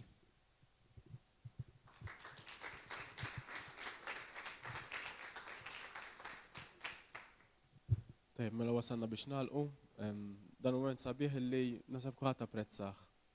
Li kemm ġivejna informazzjoni, kemm irriflettejna wkoll, immotivajna lil nfusna, ħallejna dawn id-diskorsi jimmotivawna, jimlewna bl-entużjażmu, imma wkoll kellna ċans li nitkellmu, naqsmu flimkien concerns, ħsibijiet, anke affarijiet li naraw pożittivi fil-ħidma maż-żgħażagħ. Kull ma ħanagħmel ħansemmi ftit keywords. Ħafna drabi fil-websites fil-ġemp ikun hemm dak ħafna kliem waħda ikbar mill-oħra skont kemm hija preżenti fil-artikli. Forsi nsemmu dawn il-keywords li jissemmew ħafna dal-għodu. L-autentiċità, allura l-fidi mejxa u koerenti, il-komunità, allura familja, sens ta' collaborative ministry, engagement, dawn huma lest li nidħol f'kuntatt, how to connect, kif riflettejna ħafna fuq din il-ġenerazzjoni partikolari. Ir-rikezza tal-karizmi illi għandna fil-Knisja u li allura joffru opportunità biex dawn iż-żgħażagħ jkunu protagonisti anke permezz ta' dawn il-karizmi u movimenti. Sens ta' tama, kontrast ma' hopelessness u li wieħed iħossu waħdu, is-smieħ allura illi tisma' l-uġieħ, tisma' wkoll iż-żgħażugħ fejn qiegħed, iż-żgħażugħa fejn qiegħda u l-idejat li għandhom biex huma jkunu protagonisti. Li aħna emigranti f'din is-soċjetà huma natives, imma wkoll għandna l-post. U allura din il-relazzjoni dialogu ikun iktar sabiħ. U l-integrazzjoni anke tal-faċċati kollha tal-persuna biex tkun iktar holistika, il-pastorali li nagħmlu u li toħloq ukoll fiduċja fil-persuni illi aħna din ngħixu din l-esperjenza tal-fidi, fiduċja reċiproka kemm huma fina imma aħna fihom. Allura ma nibqax aħna huma imma qegħdin ngħixu flimkien. U anke l-importanza ta' professjonijiet oħra bħal psikoloġija, soċjoloġija, anke fid-ditol teknoloġija biex aħna maħniex qegħdin naħdmu waħedna, imma qegħdin nibqgħu f'kuntatt mad-dinja li qegħdin ngħixu fiha. Nagħlaq għax qalli nixbor kollox. Ma xtaqx inkun preżuntus sa nuża l-Papa illi fil-messaġġ li għamel l-isfiet fil-Wedding Day Brażil kien qal din is-sentenza u anke li tispirana ħafna. Sentenza li juża anka Father Clinton Farrugia li tal-MSSP li fit-teżi tiegħu għalaq il-pastorali maż-żgħażagħ anka f'Malta. Għandna għax nisperaw ruħna minn din is-sentenza ħonejda bl-Ingliż, are we still a church capable of warming hearts?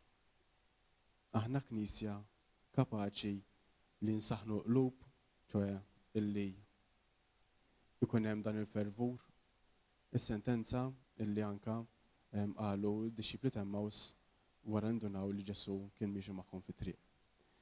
Nawgura ħafna kull ħidma pastorali tkun mimlija b'dan entużjażmu bil-preżenza ta' Ġesu li ma ninsewx diġà qiegħed hemm jaħdem.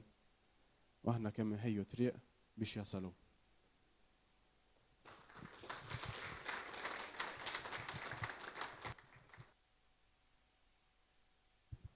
Nixtieq fisem sħabi tal-GMV narġa' nsemmihom ta' kemm ħadmu Peter, Sean, Chris, Tony